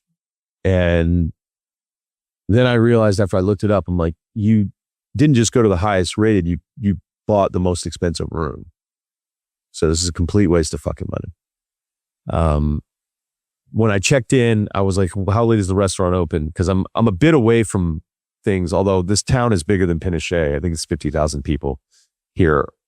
They were like, you need a reservation if you want to eat. And I was like, oh, is it busy? And I'm like, she's like, no. She's like, we just need a reservation. I was like, all right, no problem. I was like, do you want to just make it at like 8 o'clock? It's 7 o'clock now, 7:30 or whatever it was. And then I was like, wait a minute, what's up with the Turkish baths? She's like, oh, you must try the Turkish baths. So I was like, yeah, it looked pretty cool. And she's like, well, then just go to dinner after. I was like, well, should I change the reservation? She's like, no, it doesn't really matter. I'm like, but I need a reservation, but it doesn't matter. And again, it wasn't like being difficult or anything like that. I was just trying to understand. She's like, yeah. So I kind of got like, they just want to have numbers. They want to know. They want to head count ahead of time. A lot of restaurants want to do that. They're also usually busy. So head down to the Turkish bath in my robe and slippers. It sucked. And the Turkish bath is a fucking plastic temporary steam room that's like just built. Would be like something you would build at your house. There was no history to it whatsoever. And then the pool was kind of cool, I think. But again, I can't tell if some of the shit is like fake to continue to look like the castle theme. I doubt anyone from the hotel management will ever listen to this episode of the podcast. So they'll be like, no, of course those are original structures. It doesn't matter. And again, the pool, it's family style here, bunch of kids, good for them. Not going to be the guy without kids that's annoyed by kids. But it did remind me a little bit of when the only time I've ever used a travel agent and they put me at this Russian, English, German fucking roads in Greece resort. And it was so uncomfortable being there. It was one of the few times by myself that I was like, this is even stupid for you. So there was some similarities of that. Got in the steam room. Steam room still feels good, but you're just like, this doesn't feel Turkish bath enough. Change, head down to the restaurant, walk in. The girl is like completely, oh, by the way, I was wearing the shorts because I was driving around in them. And I asked if there was a dress code and she said no. And I was like, well, I can throw some pants on if you need to. And she was like, that would actually be appreciated. And I was like, yeah, I got you. I probably have pants. Get fucking 2 pairs of pants. Mr. Pants. So when I get to the restaurant, she's like, do you have a reservation? And I was like, she's like, almost like you can't come in. And I was like, no, I have a reservation. It's Russillo. It's room 270, 8:30. And I was like there at 8:30. And she's like, oh, okay. Doesn't check anything. It's like, sit wherever you want. Because the place wasn't even busy. And I don't get it. It had zero appeal. It was just a room with a shitty rug, with shitty tables, white tablecloth, no rhyme or reason to anything. There's a bar off to the side, which looks like a temporary bar at like a hotel when there's a hotel convention, right? Like, oh, we got the fucking Bobcat guys in town. Let's put a Coors Light station out front. Cigarette machine. Again, don't smoke, respect it. And so I look at the menu and I'm like, do I go wild here or do I, just get something in me? I was like, just get the steak, get the potatoes, simple, done and done. I was looking at the lime risotto with sea bass, but I don't know. So there was this item on the menu. There was Portuguese and English on the menu. And on the English side, it said seat steak, right? So I'm like, well, maybe it's a preparation. It's a kind of preparation of their steak. And so the girl comes over and she's handing me fucking bread like it's a Sunday. And, well, it was Sunday. So I was like, can I get the steak? And she goes, yes. And then I looked at her and I go, can I get it medium? And she was like, yeah. I'm like, all right, great. No problem. It comes out 10 minutes later. I'm like, what the fuck is this? And it looks like 2 meatloaf slices cut off. So I was like, well, maybe I got meatloaf, which fine. I'll be fine. I cut into it. I'm like, what the fuck is this creation? Take a bite. It is not fatty, but felt fatty, the fattiest texture you've ever had. It tasted like shit, like a piece of Wonder Bread sitting in soy sauce for a week and then somebody throwing it in a microwave and it having some sort of texture. And I bit into it. I'm like, all right, this is bad. You fucked up. You didn't understand what that word was. And I'm like, just get that first bite down. And I'm like, I can't. And I had spit it in my napkin. Again, I don't even care. Because when the porter brought me up, I was like, what are the hotels like in Nazaré? He's like, nothing like this. No 5 stars, only 4 stars. Like, you guys might want to check your stars. I'm not an astrologist, but it was fucking disgusting. And apparently it was some sort of vegetarian. I know I screwed that up, but some vegetarian, like just mashed vegetables pressed and soaked in some sort of sauce to cover up the original horrible shit taste to make it somehow be better because it's salty and brown and then cooked in slices. And the texture, again, I cannot get over the texture because the Wonder Bread scenario doesn't even, it's not going to last. It's going to just disintegrate at some point. So maybe it would be like the hardest tack roll soaked in soy sauce for a week and then microwave and then cut thinly on some presentation of sweet potato mash. It was so bad. So I go, hey, I got to ask you. I go, what is this? And then she was so confused. Manager came over. Again, I'm not being rude to anybody at all. And I was like, he's like, oh, that's our vegetarian steak. He's like, how did you not see that? I was like, do people usually order it medium and then no one ever says anything to them?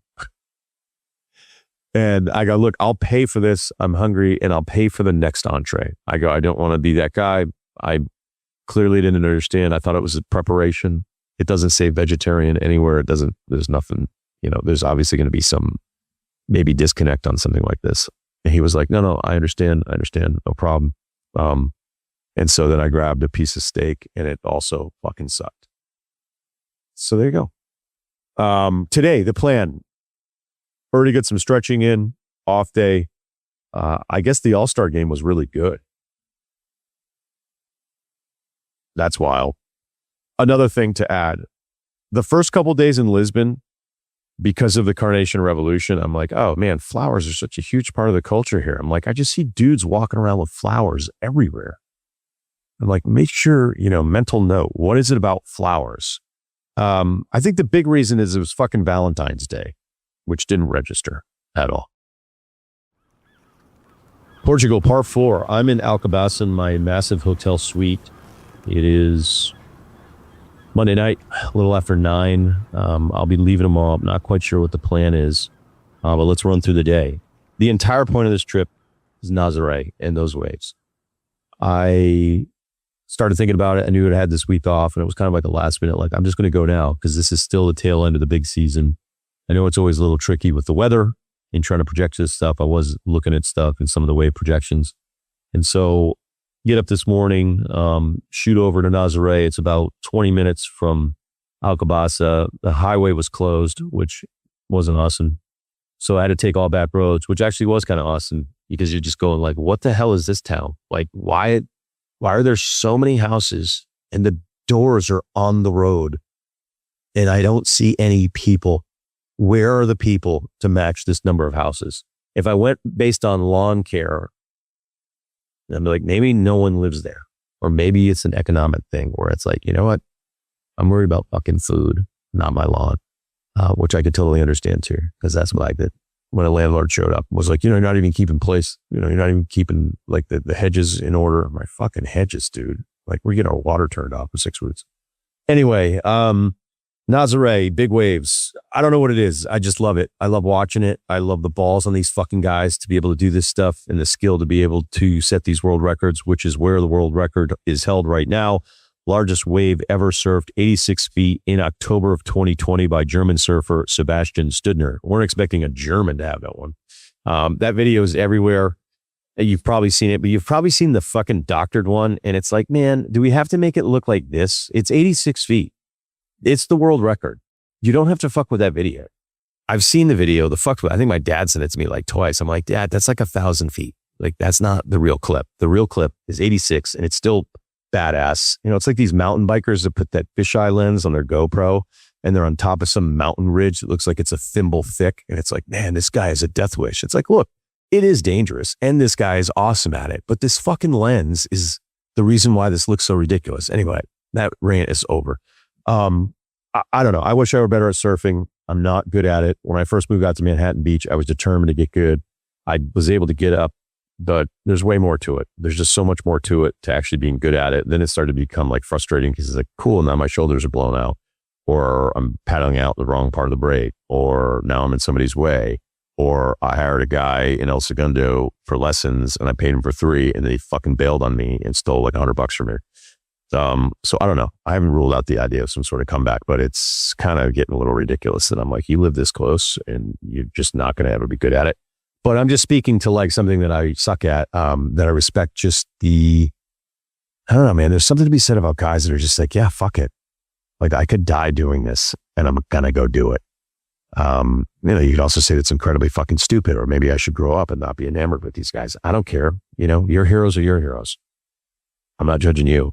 So like I said, about 20 minutes out there. Nazaré, the name is based on this legend of an item from Nazareth. The history of the town's kind of funny in that. So unless you're like, anti-pirate, which I guess most people should be anti-pirate, but it wasn't really settled near the water. It was up in the cliffs, but the cliffs gave them a vantage point to defend themselves against the pirates, or the pirates wouldn't see them because they weren't necessarily like this coastal town.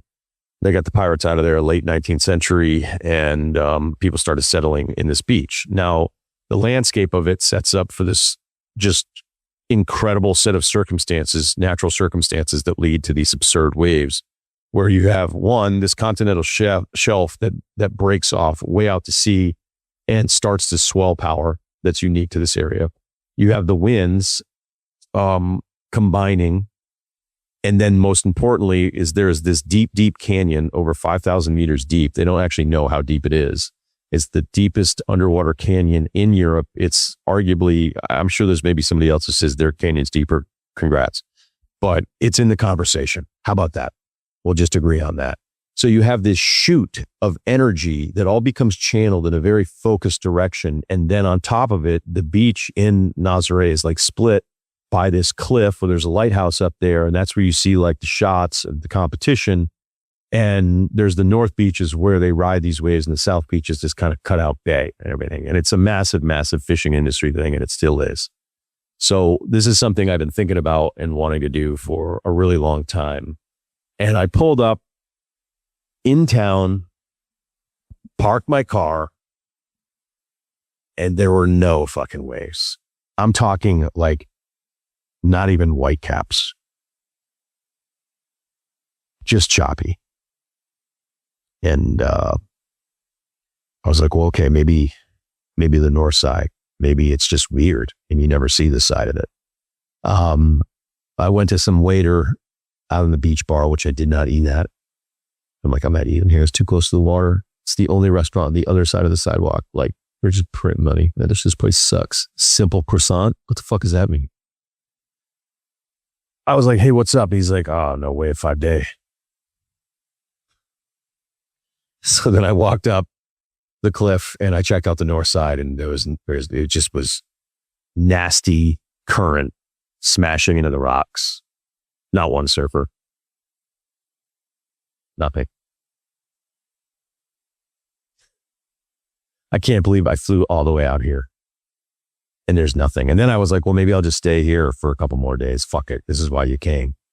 And I was like, what's the story? He's like, nah. He's like, we had a massive storm last week, which then explained why there was all this beach sand across the street and on the sidewalk side of the stores that was not on the beach side, on the South Beach.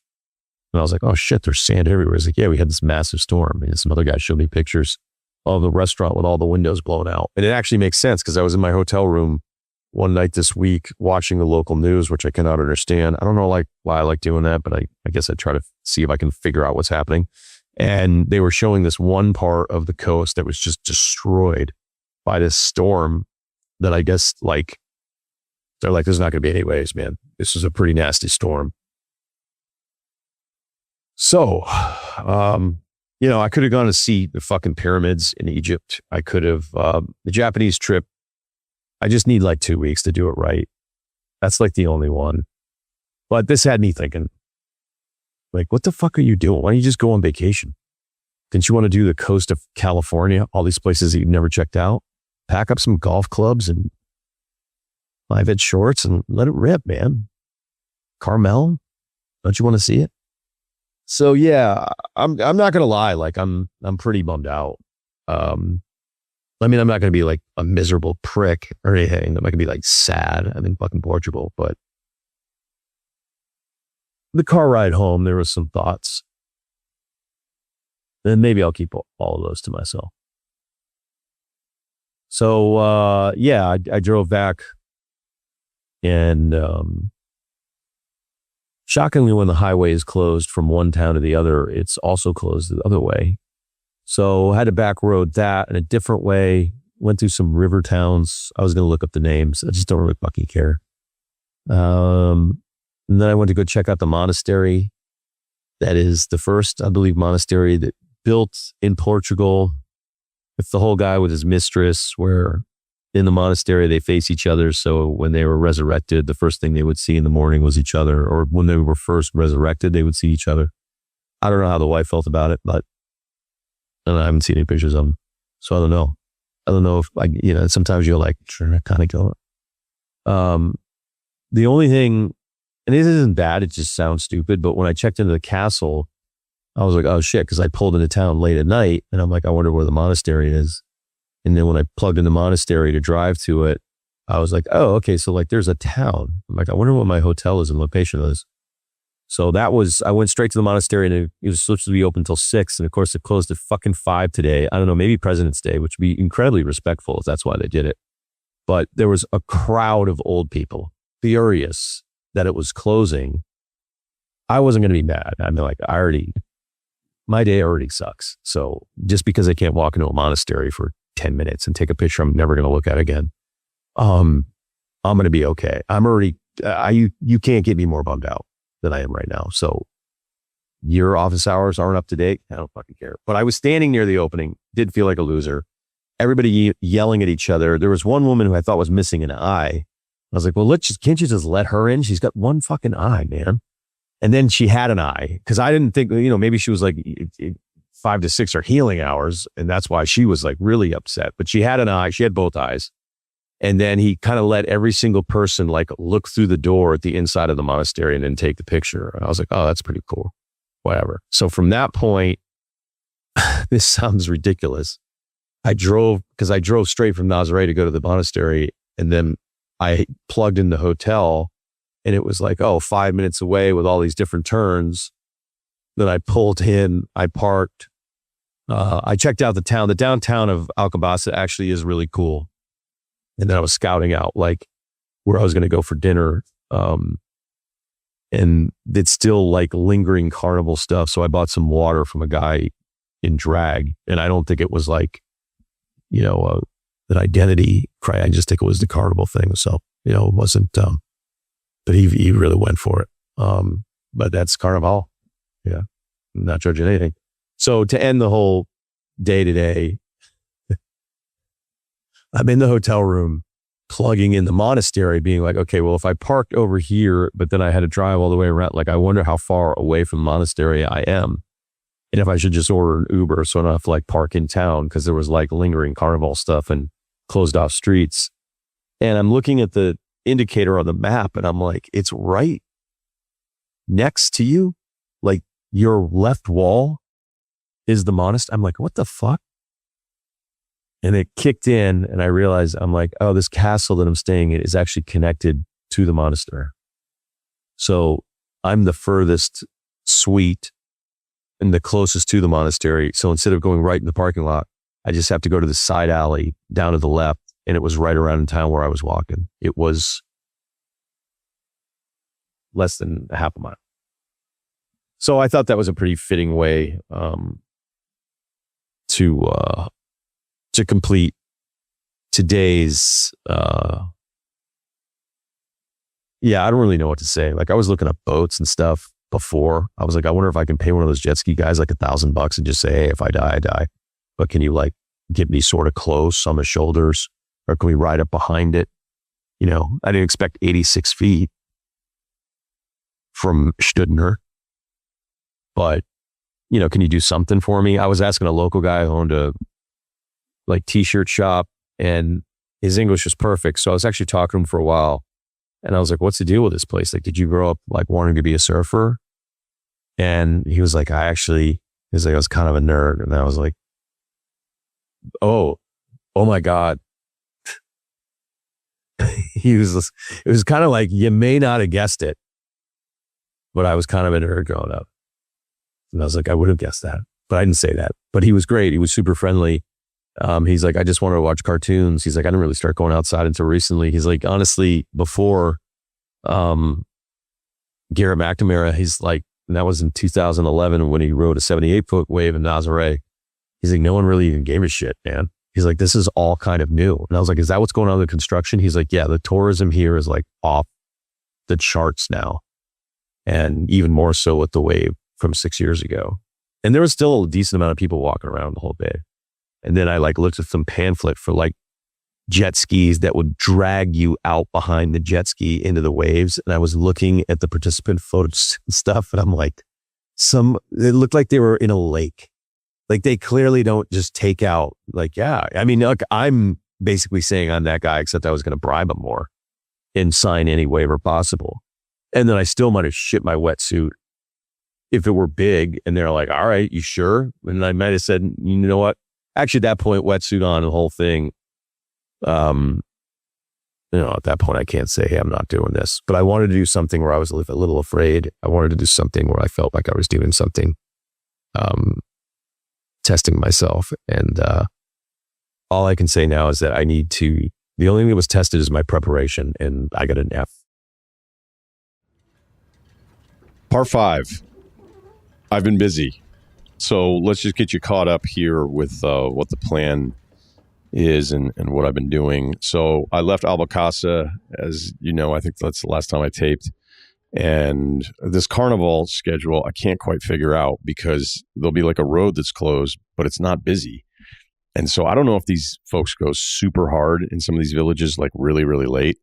But even some of the local bars, and there's like this really cool stretch of bars next to the monastery. I mean, you can walk up and down it in 2 seconds, but I don't know, a handful of bars, mini beers, I noticed, and outdoor seating set up. And it was all empty, outdoor bar stations, which I imagine, maybe during peak tourism are necessary, but the bars inside were empty. And then all the seating was empty. So unless people just were like, hey, it's midnight, now it's time to go out for last call, I don't quite understand it. It kind of felt like a bar near BYU during senior week, just being like, I don't know if the crowds are going to show up. So on the way up to Porto, I decided to make a couple stops in a couple coastal towns that I was researching. The first one is Figueira de Foz, which means fig tree at the mouth. The legend is there was a fig tree at the mouth of the Mondego River that fishermen would tie up to. The tree is no longer there. The town is also known as Queen of the Beaches. And in a lot of these coastal towns, it doesn't necessarily mean like you're guaranteed to get any kind of beach. This beach is massive, a really clean town. Granted, it's dead this time of year, so it was quiet. There's a big casino, but there was no traffic. And it's just a different kind of town where you feel like it's not dissing Nazaré, but it felt like more of a traditional beach escape for people in the area, where Nazaré is like more up and coming on the south side of it. And then the older part of Nazaré up on the cliff, which was actually really quaint. There's a bullfighting ring up there. The bullfighting here is a little bit different, where you try to like catch the bull. They do throw some darts into the shoulders, but they don't kill the bull here. I don't know if I would have gone again, but I guess Matador was actually recently killed. But he was just trying to, like, I don't know, low man wins, go right at the bull. And the bull just crushed this poor guy, whose father was also in that line of business. I was reading about it the other night. Then the mom saw everybody was making fun of her son, and then she went off on Facebook, and I can't believe I read all of it, so I'll spare you all those details. But yeah, the northern part of Nazaré, which I think I was just so defeated after the wave experience or lack of waves. I didn't do a great job of kind of filling you in. I can imagine in the summer, it's just really cool. There's a Ferris wheel up there and everything. So back to Figueira de Foz, it's just it feels like a town that has been more of a destination for a longer amount of time. And it seems like the economy is pretty strong. Based on a couple different things. I did walk out to the beach, massive. There was a huge hotel that's right on the beach. At first, I'm like, wait, is this place out of business? Because all these windows were boarded up on the first and second floors. And then I realized like these storms that came through, Kristen, and then there was Marta and Leonardo.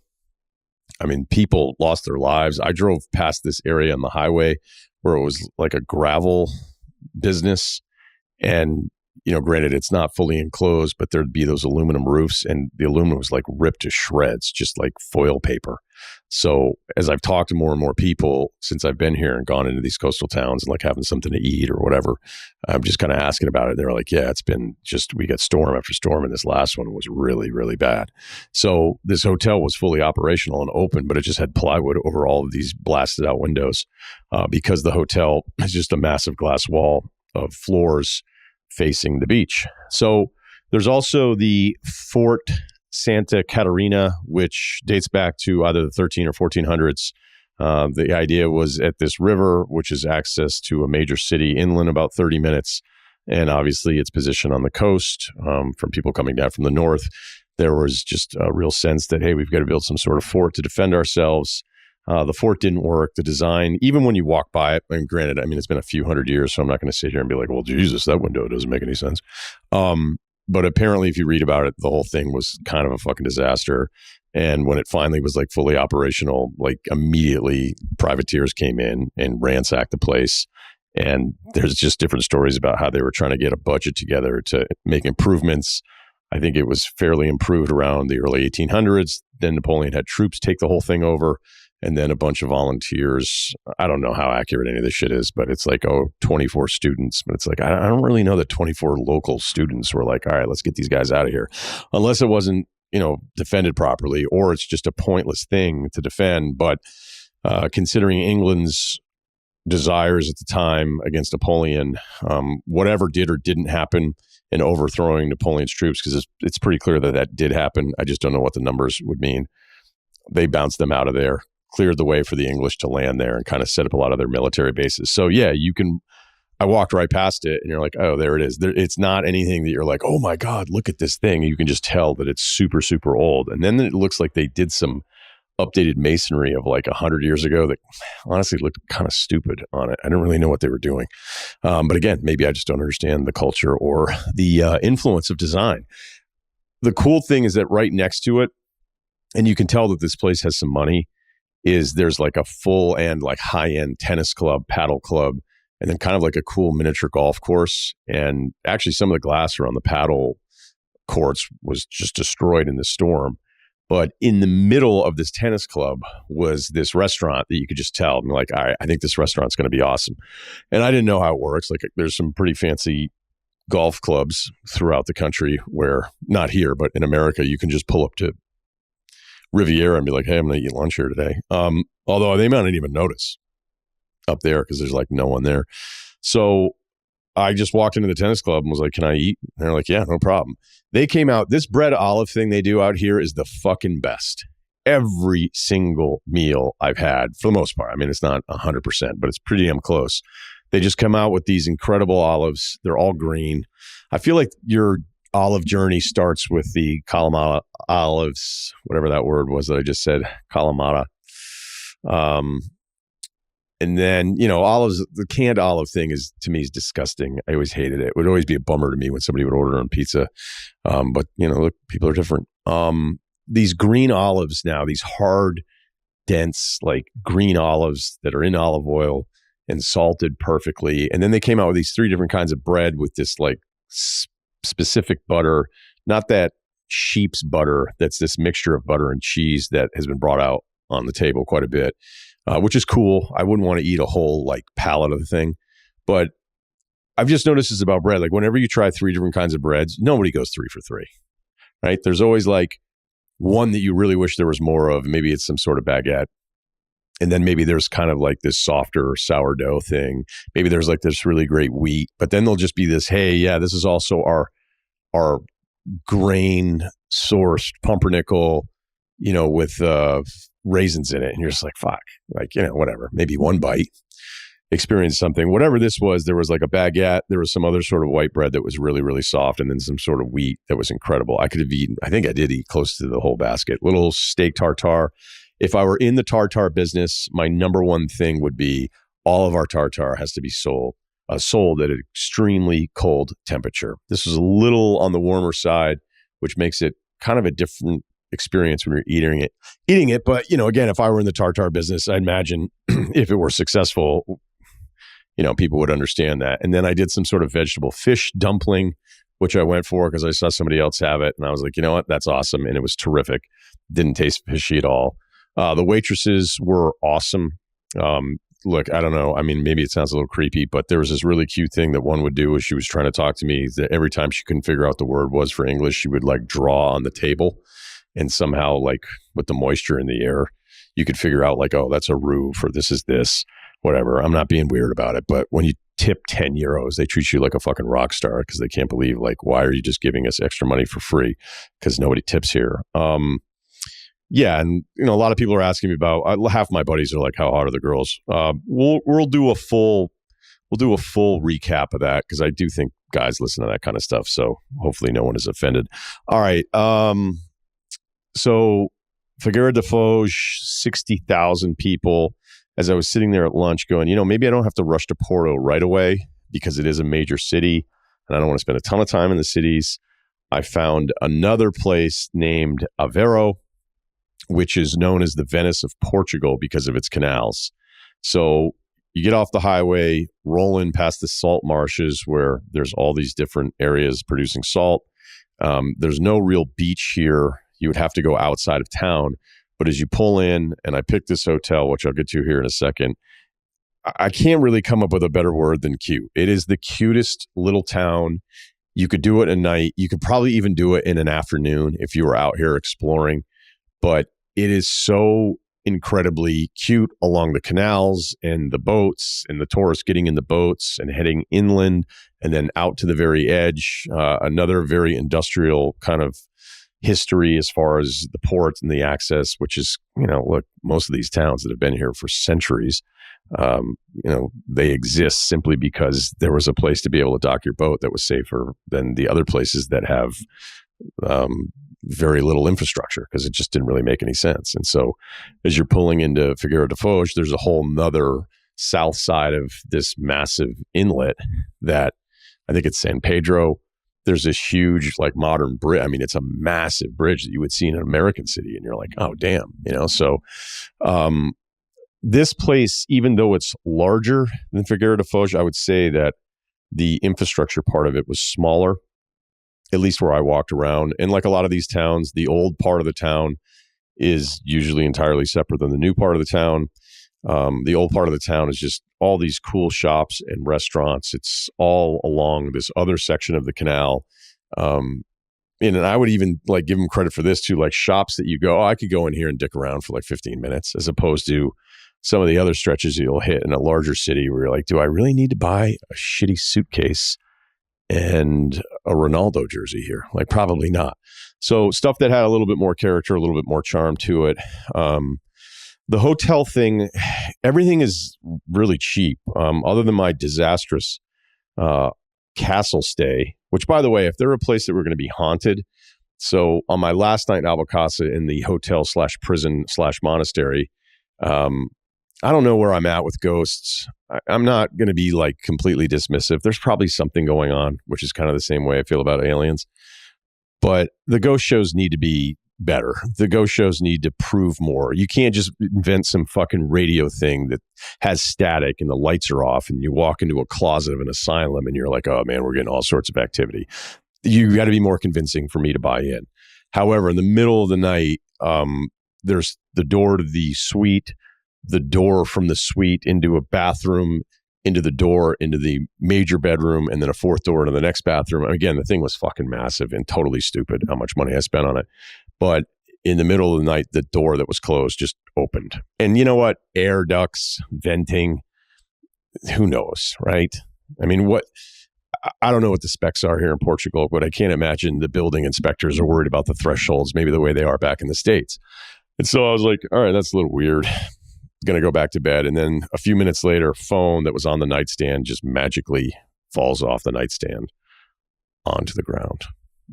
And I was like, well, I've been pretty nice, so I'm not entirely worried about the entire thing. So back to this hotel situation. This hotel was right on the canal. So I pull in, perfect stone driveway, perfect stone front. I'm like, oh, this place is going to be sick, even though I think it was just $120. There actually weren't that many expensive hotels to even look at. And I'll get to the hotel sorting trick that I've been doing here, which again hasn't always worked. But this time of year, I mean, I'm in the middle of like, they're like, oh, you're here for the waves that aren't here. There's just not a ton of tourists. I mean, there's a few, but there's just not a ton, especially in these smaller towns. So I check in, Diana behind the desk, super intense, apologizing profusely for the intern that didn't understand military time versus the way an American. I was like, hey, I don't care. Like, I can figure it out. When you say 7, I know you don't mean 19. we're good. We're totally fine. And she's apologizing profusely. And she's like, what time will you have breakfast tomorrow? I'm like, I don't know. Like, I'm not sure. So I'll tell you, when I checked in, I was kind of like, this place is going to be sick. Like, wow, $114 or something like this for the night. And then when I got off the elevator, I was like, oh man, I don't know now. The greeting area of the hallway to the elevator to the rooms, no one is going to get this reference.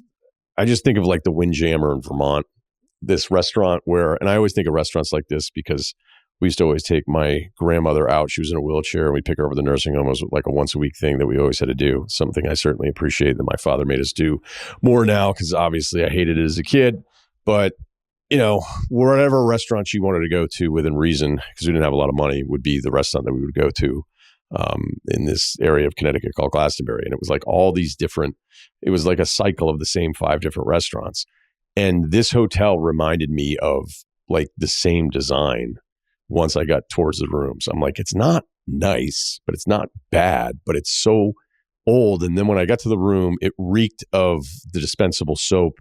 And then I saw the bed, and it's like, I've got one of those equator beds, like when the land is ripping in half, like in Superman. And I'm like, I've avoided these most part on this trip. It's something that happens in Europe all the time. We're like, oh, we have a king, we have a queen. You're like, no, you don't. You have 2 fucking twins. And now anybody who weighs more than 170 pounds is going to be fighting this fucking sinkhole the entire time. And so it did look like a kind of room that, again, I'm referencing grandparents here, but you know, like if your grandparents live far away and you're around my age, because I don't know if it happens now, my grandparents aren't around, but if you like go to the room that you stay in and you're like, there's no one has been in this room for 365 days. Like it smells like the past year. And it's not necessarily a bad smell, but there's just no activity whatsoever. So I was like, all right, maybe this is why this is $114. I went to my guy, Pedro, the bartender, really tall, and said, hey, you know what? I kind of feel like getting a workout in. I didn't even bother looking at the fitness center there. I knew it wasn't going to make any sense. He's like, oh, Cristiano Ronaldo has this chain, CR7 Crunch. He's like, it's within walking distance. I'm like, look, I don't even care if it's like a mile away. Like I want to walk around and check out as much of the town as I can, but I did want to get a workout in. And he's like, yeah. And I was like, man, it's kind of hard to avoid that Ronaldo guy, huh? And he kind of like give me this like, yeah. I was like, whoa, Pedro. I was like, he's like he's the guy. He's like, well, depends on who you ask. And I was like, well, I had follow-ups, but I also wanted to get it in before the sun went down. So go over to CR7, closed in the afternoon. Asked the local guy, I was like, is this open? Is it closed? And he was like, oh, it's carnival. And I'm like, yeah, but like, I don't really see anybody doing any carnival type shit. So, all right, no problem. So then I hit in the old maps on the phone gym, and I find another one across the street. I don't know, 5 minutes or so. One thing that I did love, it's the first time I've seen people playing hoops, kids playing hoops, sick handles, under 10 years old, along the canal, 5 different kids with their own basketball, walking to a park, about to play pickup. And right when I pulled in off the rotary, I saw guys playing. So I don't know what's going on in Aveiro, but it looks far more like a basketball place than any other city that I've been in so far. So I walk over to this other gym that says that it's open kind of on the main promenade, a little funkier on the newer side of town. You know, in the town itself, again, there's the old part that I've covered next to the canals. Then the canals kind of work their way in. And to the right of the canal, facing with the ocean behind you, there's this incredible, like, newer, modern feel that's totally clean. The buildings are clean. It looks like there's offices there. And then there's this old, like, main route in, which again is a little bit funkier, and you can just tell by the stores. And again, anybody selling $10 suitcases usually are like, okay, I don't know if this is the best tourist spot. So I walk over to this gym, and on the front door, it says on the door, anal sex where? ? So I thought about it, and I was like, okay, well, that's not the best thing for business. And it was closed, and it was abandoned. And I thought, well, I wonder if it went out of business, because that's the first thing you saw when you opened the door to the gym. And as far as that topic goes, it's not the most offensive way to maybe discuss it, because it's inquisitive instead of being definitive. It's kind of open-ended, It's not like, hey, so I don't know what they were going with on that one. My guess is the place went out of business. Then somebody wrote that after the fact. Third gym is a charm. Gym and Tonic. Yeah, that was the name of the gym. I think it's, look, Europe loves Iceland. I don't know if I saw it in New Zealand as much, probably because they speak English, but the Europeans love American wordplay. I don't know what that one means. $10, 10 euros, cash. I didn't have to sign up for an app or anything. It's fucking great. Go in there, work out a little bit, not busy at all. Unfortunately, set off the alarms when I left because it was just a little thing like a subway, but you would just kind of push it out of the way. But there was some button behind you, which you would never, ever seen. And as soon as I touched the thing, alarms and lights going off, and the guy behind the counter is like, oh, I was like, all right, it's not an emergency. I just want to go back to the hotel. So made it back to the hotel after that, got changed, and then was like, all right, I'm going to grab some dinner, check in with Pedro again. I was like, give me a really good restaurant right near me. The restaurant was terrible. It was I just want to ask this about saltfish. I understand that it's a huge part of the history of these maritime communities because before refrigeration, you had a salt cod and you were able to hang on to it forever. You were able to travel with it. When I was in Iceland, it was all sorts of salted fish in a bag, every single place that you went to, right? But we have refrigerators now. I don't go to STK and ask for the fucking beef jerky. It's just something to think about. I know it's traditional. I know, but like some of these meals where it's like, oh, this is a traditional meal. I'm like, well, that's a traditional meal because the resources were not as strong as they are tonight. We have more options. We have more shit to do. We don't need to eat the hooves of anything. Really. I mean, you can, but there's a reason why people ate that shit before. Although when I went to Jamaica, chicken legs, you're not telling Jamaicans they shouldn't be eating chicken legs. So I'm not going to do that. I'm not going to be that guy. So bad dinner experience. That's all right. We've had some ups. We've had some downs throughout it all. Was walking through the area, which I'll get to here in a second. Maybe I'll do it on the back end of this. I'm almost done. I promise. Went to this bar called the House of Rock to watch the end of Real Madrid, Benfica, excuse me. Look at me. I was there. I spent the whole day there. Benfica. All right. So Benfica, Real Madrid, they're actually playing in Lisbon. Rudy's like, oh my God, I can't believe I didn't tell you. And I was like, I'm too busy not checking out waves. I wasn't going to turn around anyway for it. Had I known, I wasn't going to wait until the middle of the week and still be in Lisbon. So I don't feel like it was a huge missed opportunity. I have no idea what was going on in that game other than 20 minutes of extra time. It just went on forever and ever. My seat wasn't great. There was a bunch of English people in there. There was a bunch of Irish women that came in and ordered a round that took fucking a month. I ordered vodka soda and it was 13 euros, which I was sort of shocked about because everything has been incredibly cheap every step of the way, except for, again, the master suite at the castle. So, up early, roamed around the town again, took a bunch of pictures for my father because this tile work thing is incredible. It is everywhere you go in Portugal. It's, I think, one of the coolest building features that I've seen. I've got my laptop with Portuguese going on in the background there. I apologize. I cannot express this enough. Like it can be a house. It can be a brand new house. It can be a demolished house or that should be condemned. It could be a business. It can just be a wall in town.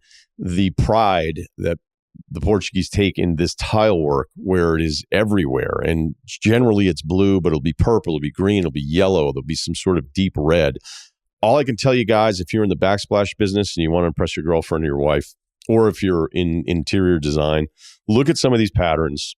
Have it be your signature thing. I'm giving it to you right now. And then when people are like, oh my God, what's it? And like, I have a bit of Portuguese influence in the way I want to design this because this tile stuff is really cool. So again, I don't know that it would be exciting to anybody. I may launch the photography feed on IG. May have to let things settle down a little bit. So I left Aveiro and finally headed up to Porto about a day behind, which I'm totally fine with. On the drive over, massive rainstorm, so fucking bad. for about 10 minutes. All I could do was look at the taillights in front of me. I couldn't see anything. The wipers are terrible. This car's been kind of annoying. I don't know what model Peugeot it is, but I would not get it. It drives fine, but it's constantly asking me if I'm okay because I'm going slightly over the speed limit, or if I don't signal every time that I change lanes, it'll just say like, okay, question mark. It's like, hey, are you fucking okay? What's up with these wipers? I can't see anything. If it had gone on much longer, I was going to pull over because I couldn't fucking see at all. I get to Porto and I am now in this really nice hotel. What I've been doing in sorting the hotels is just getting rid of the $100 ones and less because they fill up too much of this shit. And I don't need to spend $80 on a hotel room. As I imagine any of you coming over with your wife, that would not be what you would want to do. So get to Porto. The hotel is really, really nice. It's probably about $500 a night. But I have my own apartment. It's 2 beds, 2 baths, kind of a kitchen, a balcony over a garden. It's actually an apartment across the street from the hotel's main building. Really, really nice. They were super proud of their Michelin star. And they were telling me about how their restaurant named Blind just received a Michelin star. And so I was like, okay, well, if it's this good, first question, like, can I go by myself? And she was like, absolutely. Couldn't be more pleasant. Right. And so then the porter brings up the bags a little bit later after she does her whole presentation. And then everybody trying to figure out, like, why is this guy just fucking renting these massive rooms? The guy comes up. He was great English. And I'm like, what's the story with this restaurant Blind? And he's like, well, every night the menu is different. I was like, well, give me some read on what this restaurant is. He's like, that's kind of the whole point. That's the concept, is that you don't know. And I was like, so you're not even going to fucking tell me. He's like, I can tell you that it's 12 pieces. So I was like, I don't think I'm going to go 6 for 12, probably.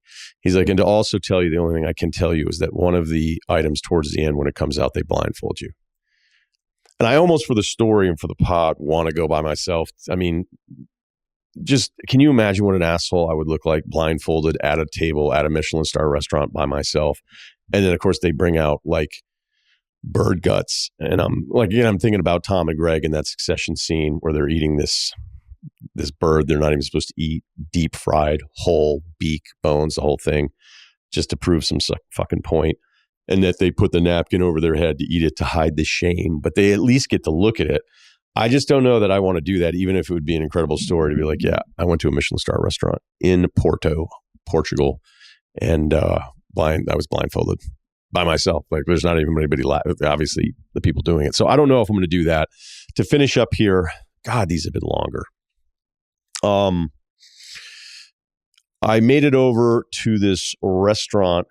I'm kind of doing this trick now when I walk around looking at places to potentially eat. I look in the windows, not so much at the food as I do look at the people inside, how they're dressed. If I notice a couple nice watches on the men or the women, I'm like, all right, well, if that guy's rocking an AP, maybe this will be a nice little lunch spot. So about 3:00 in the afternoon, I headed into Maria Rita, right near my hotel here. I'm in the historic district of Porto.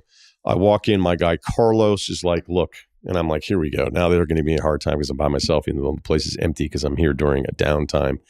And he's like, no. He's like, I just want to let you know we only take cash. I was like, no problem. Like, I always take out a ton of euros, and then I have just, then I'm kind of like, you took out too many euros when I get home. All right, let's get to the good part of the story. So I sit down with Carlos. I'm like, look, I'm super hungry. I've been on the road. I didn't eat this morning. Let me see here. I was like, I'll start with some jamon, the Iberian ham that I just absolutely loved every time that I'm in Spain, just because you can buy it literally anywhere. It always tastes great. You can just have it in your car, especially if you're on the road quite a bit. And he was like, no. He's like, that is the leg. He's like, I'm going to give you the fillet portion of the pig. And it is so much better. And I was like, all right, fuck it. Let's go, Carlos. What do you got? So he brings these pieces out that almost look more like bologna slices than they would a prosciutto or the jamon. And it's smoked. I still can't get the smell off my fucking hands. And the first couple slices, unbelievable. Like nothing I've ever tasted before. Incredibly, like, softer. The smokiness is great. The texture's pretty good.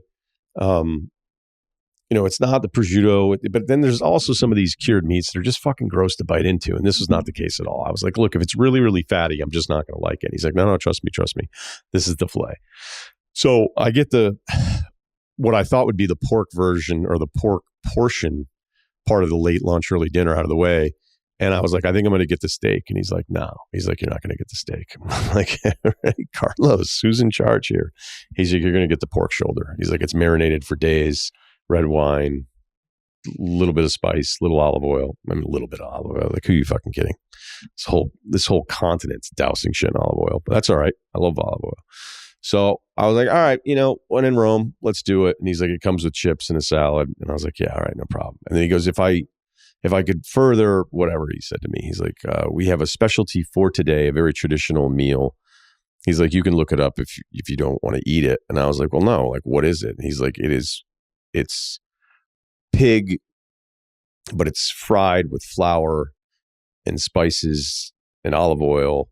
And we only make it one day of the week, and we have it today. And I would love to have you try it. Now, who knows? Maybe their pork inventory was way too high, and they had a meeting that morning before they opened the door, and they were like, got to push pork today. Push pork all fucking day. I've never had a meal where I had 3 different versions of pork at the same time, and I did it today. So the pork shoulder was incredible. No sauce on it whatsoever because it had been marinated in the red wine for so long, but it was just falling apart all over the place. Don't eat it very often, almost rarely. This was terrific. Salad, terrible, but hey, whatever, stay on brand, Europe. This bowl of just incredible Portuguese rice. And this is after I'd eaten all of this like pork, ham, fucking whatever thing. So he brings out this traditional fried pork flour thing. It looks like a deep fried penis, not a big one. And I smell it and it smells like shit. I bite into it and the aftertaste was so fucking terrible. I was like, this is why you don't do this stuff. I was like, oh yeah, it's traditional when you guys, so I was eating it thinking it was one thing. And then he comes out and I wipe out all the pork shoulder. I ate most of the ham, eat the salad, eat the rice, just stuffing myself. He brought me a full glass of ice too. Shout out to my guy, Carlos, fucking amazing.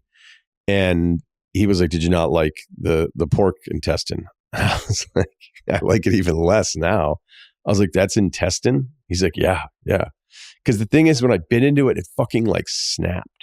And it wasn't from the deep frying. It was from the texture of whatever it was I was eating. And the aftertaste was so fucking disgusting. I was like, yeah, this tastes like an intestine.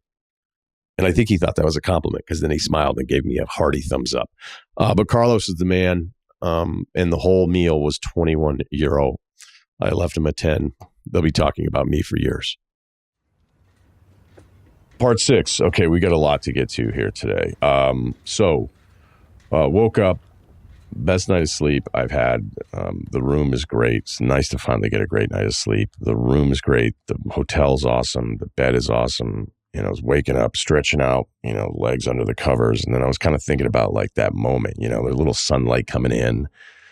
And I don't know what the thread count is, but you think about like when you're with I don't have a wife, but if you were with somebody you cared about, and, she's kind of like leaning up and you're about to start the day. And I'm not trying to be creepy or weird or anything, but she like runs the side of her foot up against your shin. And it feels great, unless you're super into Muay Thai and all the nerves in your shins are dead. But, there's maybe a little head nuzzling and it's actually like really uncomfortable because her chin is buried right into your shoulder. If you have a lot of muscle mass, it hurts more. And you're like, yeah, this is uncomfortable, but I kind of don't want this moment to end. And I think for a lot of you out there, that's how you wake up. And it's a nice little reminder. I woke up and checked Twitter right away after some Kyrie Irving content that I posted. And I saw the first comment was, hey, you fat, bald, queer. So, we're all moving different. So last night I hit up Villanova de Gaia. All right. There's going to be some pronunciation. I'm sort of tapped out because the Portuguese thing makes it even harder. You type in something and you're like, how do you pronounce this? And then there's fucking these pronunciation videos. Who is behind these? Who is making money on these things? The word we are about to learn how to say is a word. And it's like, wait, I got 8 minutes to go. Like, just say the word. So I'm just going to apologize in advance that I have no Spanish background, took French for a long time. So there's some places where I'm like, I think I can figure this out. But with Portuguese, it seems to be entirely different. That one's easier. Other ones are going to be tougher. So Vila Nova de Gaia is almost his sister city just south of the Douro River, which cuts right between Porto and Vila Nova de Gaia.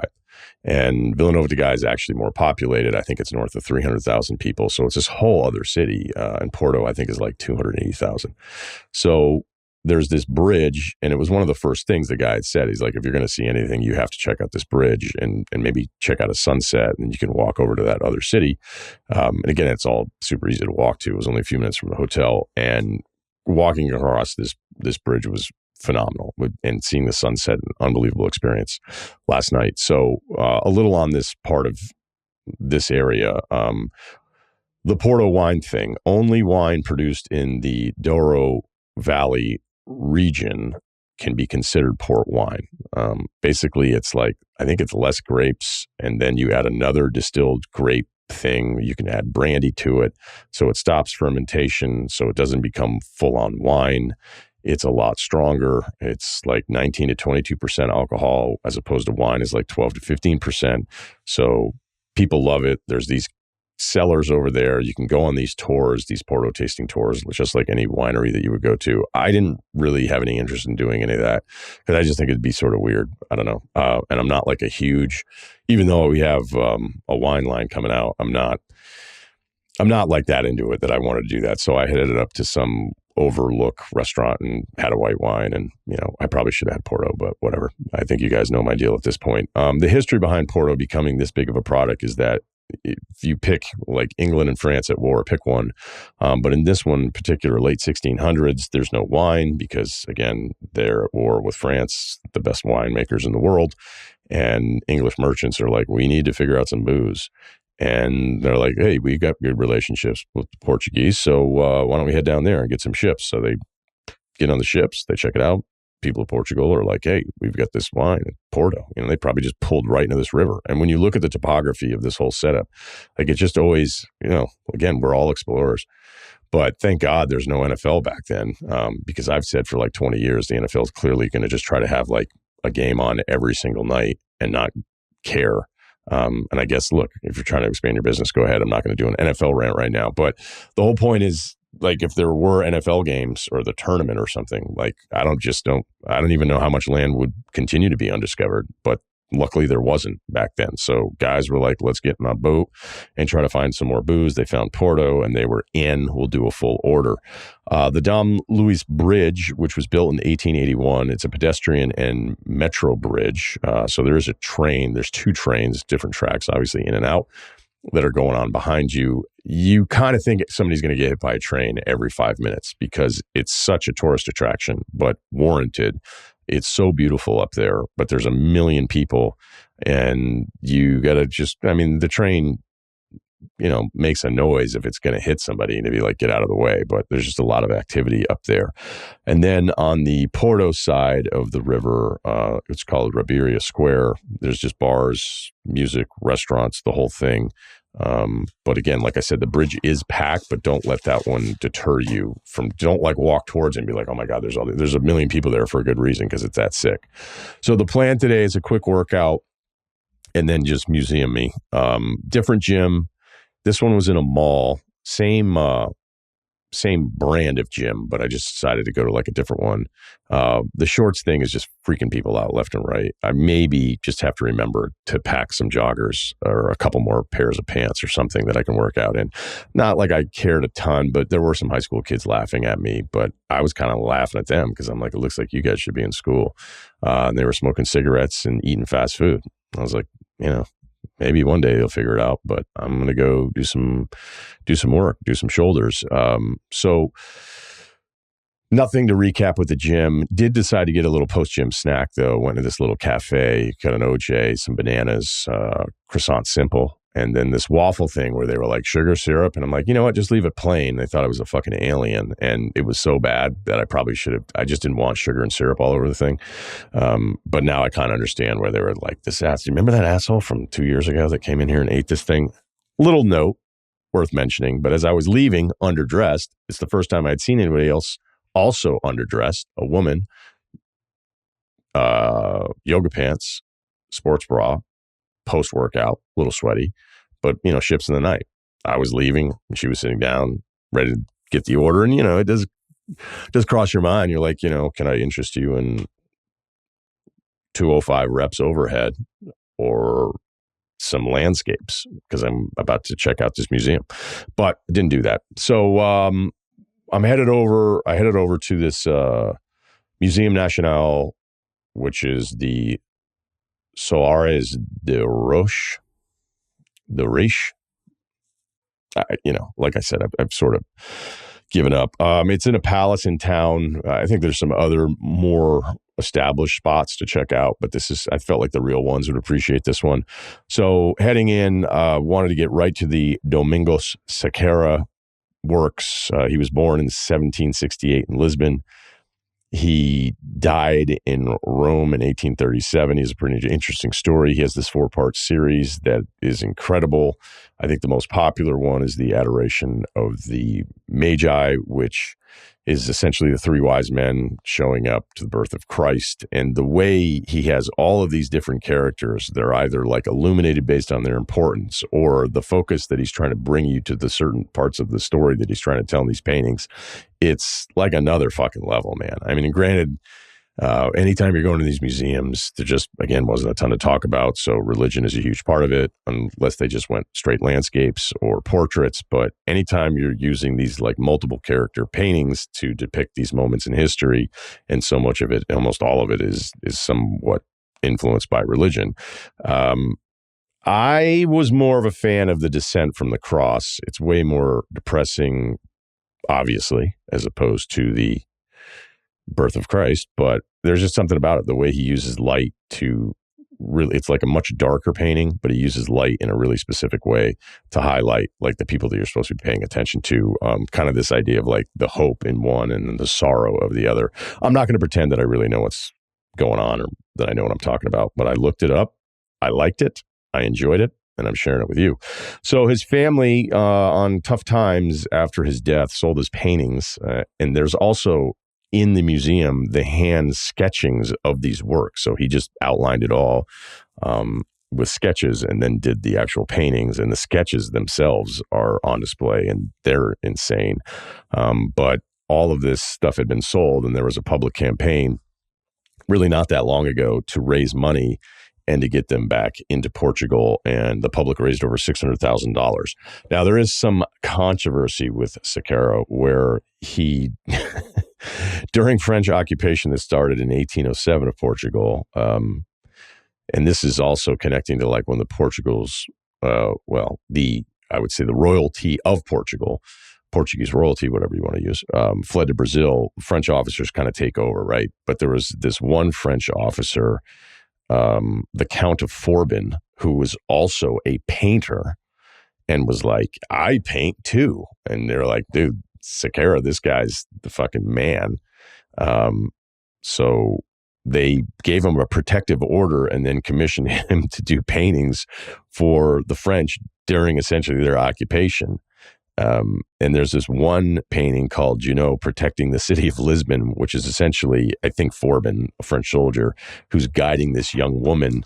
And the whole painting is supposed to she represents Lisbon. He's this French soldier, and he's like guiding her with these like angelic images of like what French occupation means, which is essentially just an allegory for like, hey, this is good.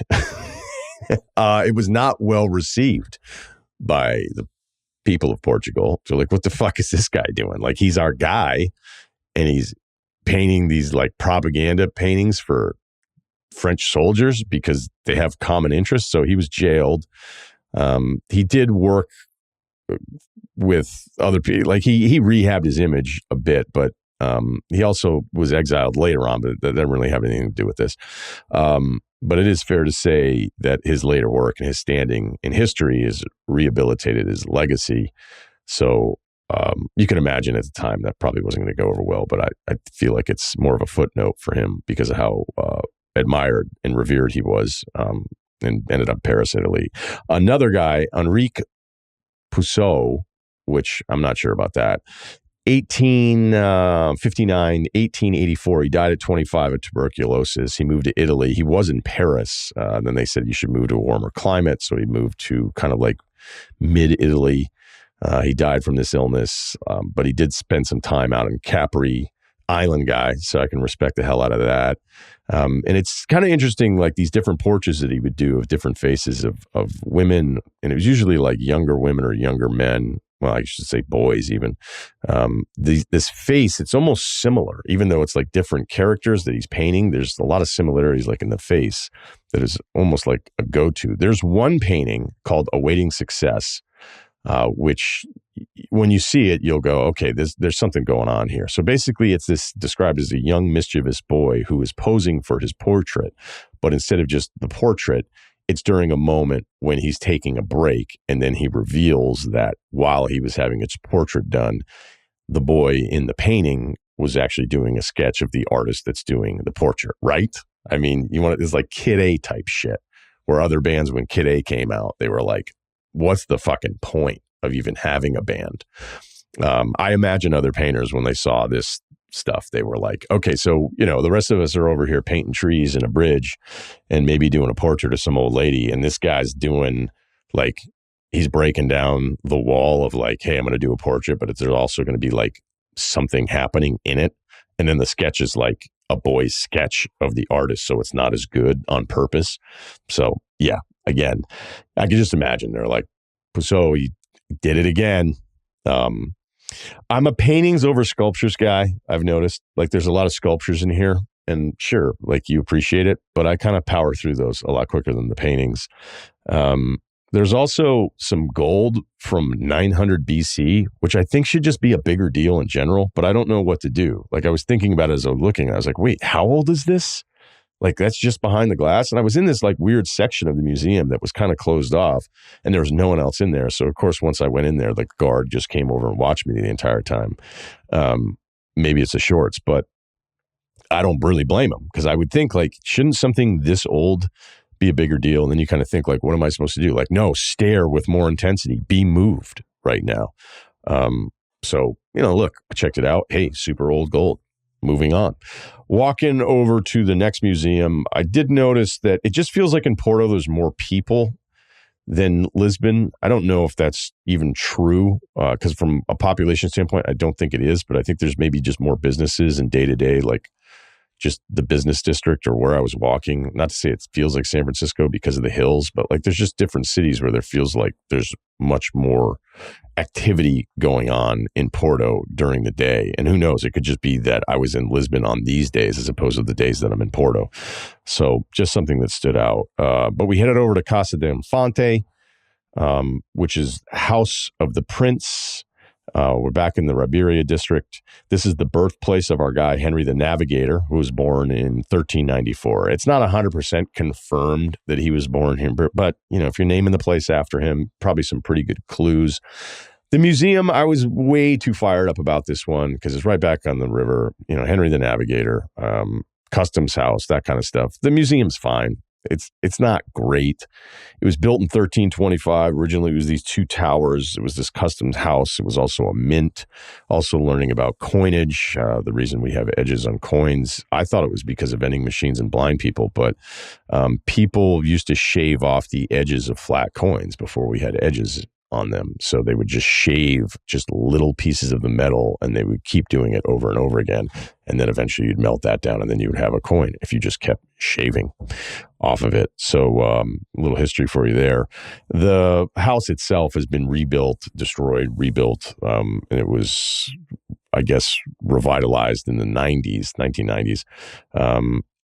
The story behind it too is kind of all over. I've read a few different things on it. I'm not 100% on this, but apparently like one story is that there was this bishop in this side, on the side of, the Porto side of the river, where he was basically paid all these taxes on any imported goods. And then I guess another guy just said, well, what if I build something right next to the river where all the goods come in, build this customs house? I imagine they were all sort of in on it, but yeah, it's right on the docks and it's right there. And then you can see where there's all of this area that's exposed that even maybe before 1325, that there was a lot of Roman influence because there's this flooring that predates even this.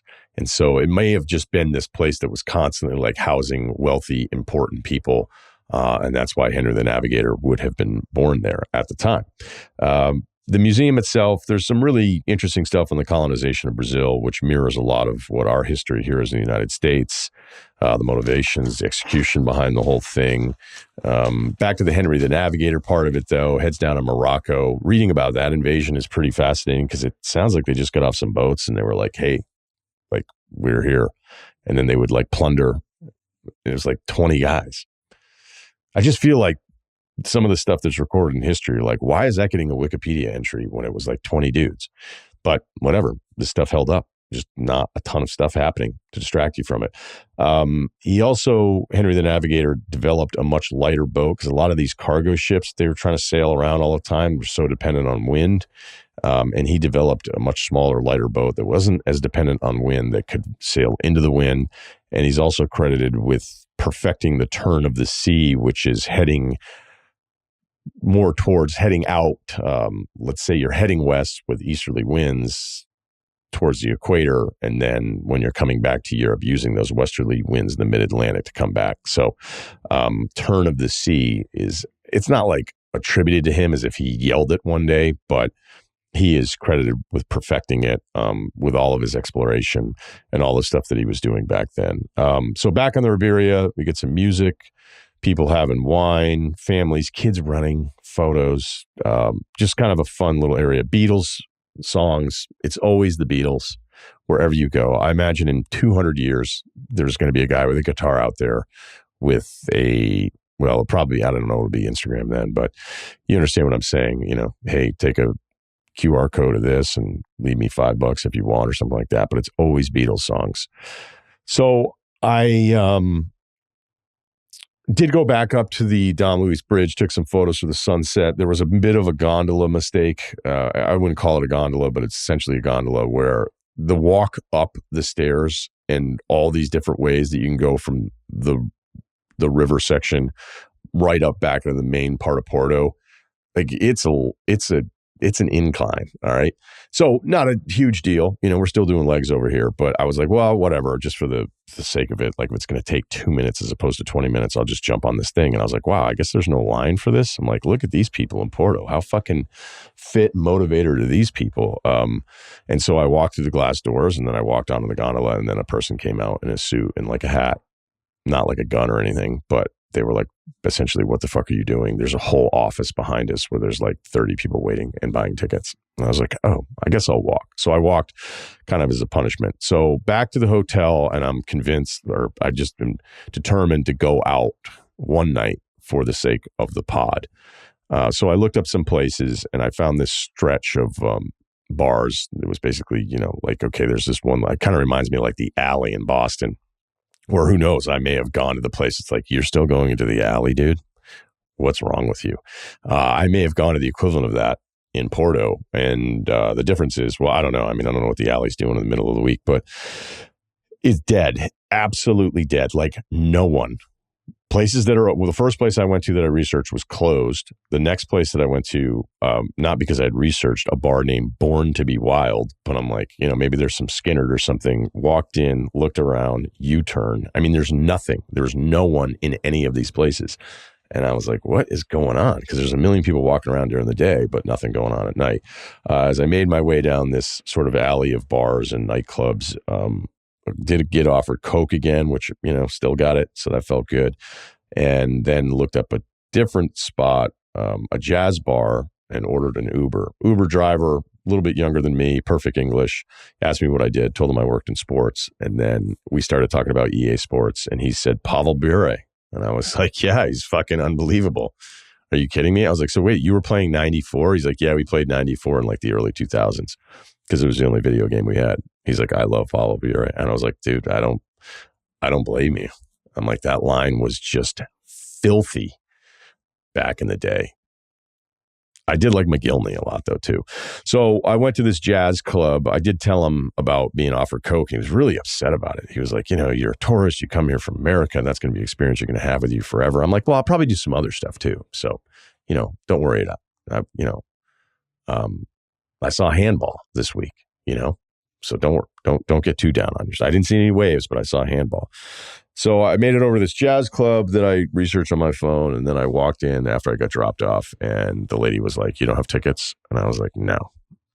She's like, yeah, it's all tickets. Like, we're a business. And I was like, okay, well, yeah. I mean, some places you just show up and you listen to music. Other places you pre-order the ticket or buy it ahead of time. Totally get it. No problem. She's like, wait, are you just by yourself? I was like, I am. She's like, I may have something for you. She's like, come back in 15 minutes. And I was kind of in this more like suburb area. So I was like, all right, maybe there's a place I can go across the street and grab a beer or something. And I heard like a few strums of the acoustic guitar through the PA. So I couldn't see anything because it was downstairs. And I heard like the few strums and I went, I'm not even going to like this. I don't know what it was. It was kind of like some acoustic R&B. You're like, can I get a little John Cicada? No. So I was like, I don't even want to fucking listen to this. So now I'm a little like, what is going on? And I look up one other place and I take the Uber over. I asked that driver, I'm like, how is everything dead? He's like, well, it's been carnival for like a week and a half. And he's like, and it's Thursday and then the weekend's coming around. So, people just kind of had enough of going out. He's like, even the people of Portugal. So he's like, you hit it on, this is like an absurdly dead night. And this is the night. And I was like, all right, yeah, that makes sense.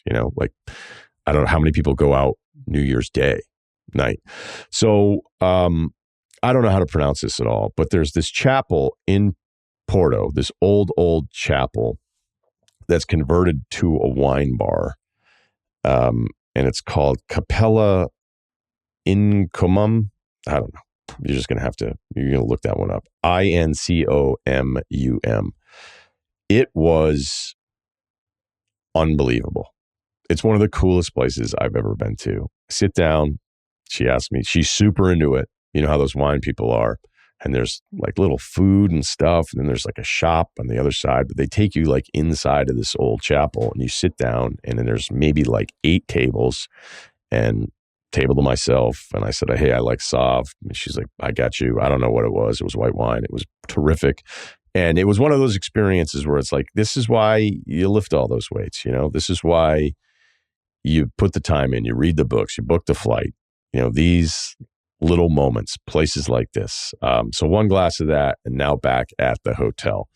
Did throw on the TV with the Olympics going on, but did catch the final, the World Championship final of women's netball, which again, remember, we thought it was dick ball when I was in New Zealand because I couldn't understand what the hell the guy was saying. Netball is if someone got together and said, hey, what if we take basketball and we make it so much worse? That sport sucks. It's so pointless. I'm like trying to think of like what the equivalent would be because it doesn't really make any sense. It doesn't look as like why would you play that instead of basketball? Whatever. So watch that, and then there was the bottle of Tawny Port looking at me. And I was like, I have to. So I took a sip and it is so sweet. It's just not going to work. It's not going to work for this guy. But I'll end on this because I was watching TV. I just got done watching TV. I'm going to go to bed here. But there was this carnival TV show, right? So they're all dressed up in like different stuff. Kind of like costumes, like somebody, kind of like when I was talking about a Pinochet, like people can be in a cowboy outfit. Someone can be dressed as like a monster. It's all, you do whatever you want, right? I mean, it's kind of like Halloween, I guess. And there was this woman and I couldn't stop watching her sing. And she wasn't singing as much as she was like yelling. But she had a powerful, powerful voice. I don't know that I call her a tenor, you know? And then she was kind of like, I don't think it was like a battle rap thing, but she was going back up against this guy who was wearing a cow suit. So he had udders on the front of him. And there was like judges. So it was kind of like The Voice. But again, I don't understand what anybody was saying. There was a live band playing and they went back and forth and this song went on forever. And at first I was like, I think I hate this song. It doesn't make any sense. And then I realized I couldn't stop. I couldn't change the channel. And then I was like, wait a minute, am I attracted to her? And I was like, I don't think I am. And she had braces. And I was thinking about that. I'm like, here's a woman just banging out a 10-minute.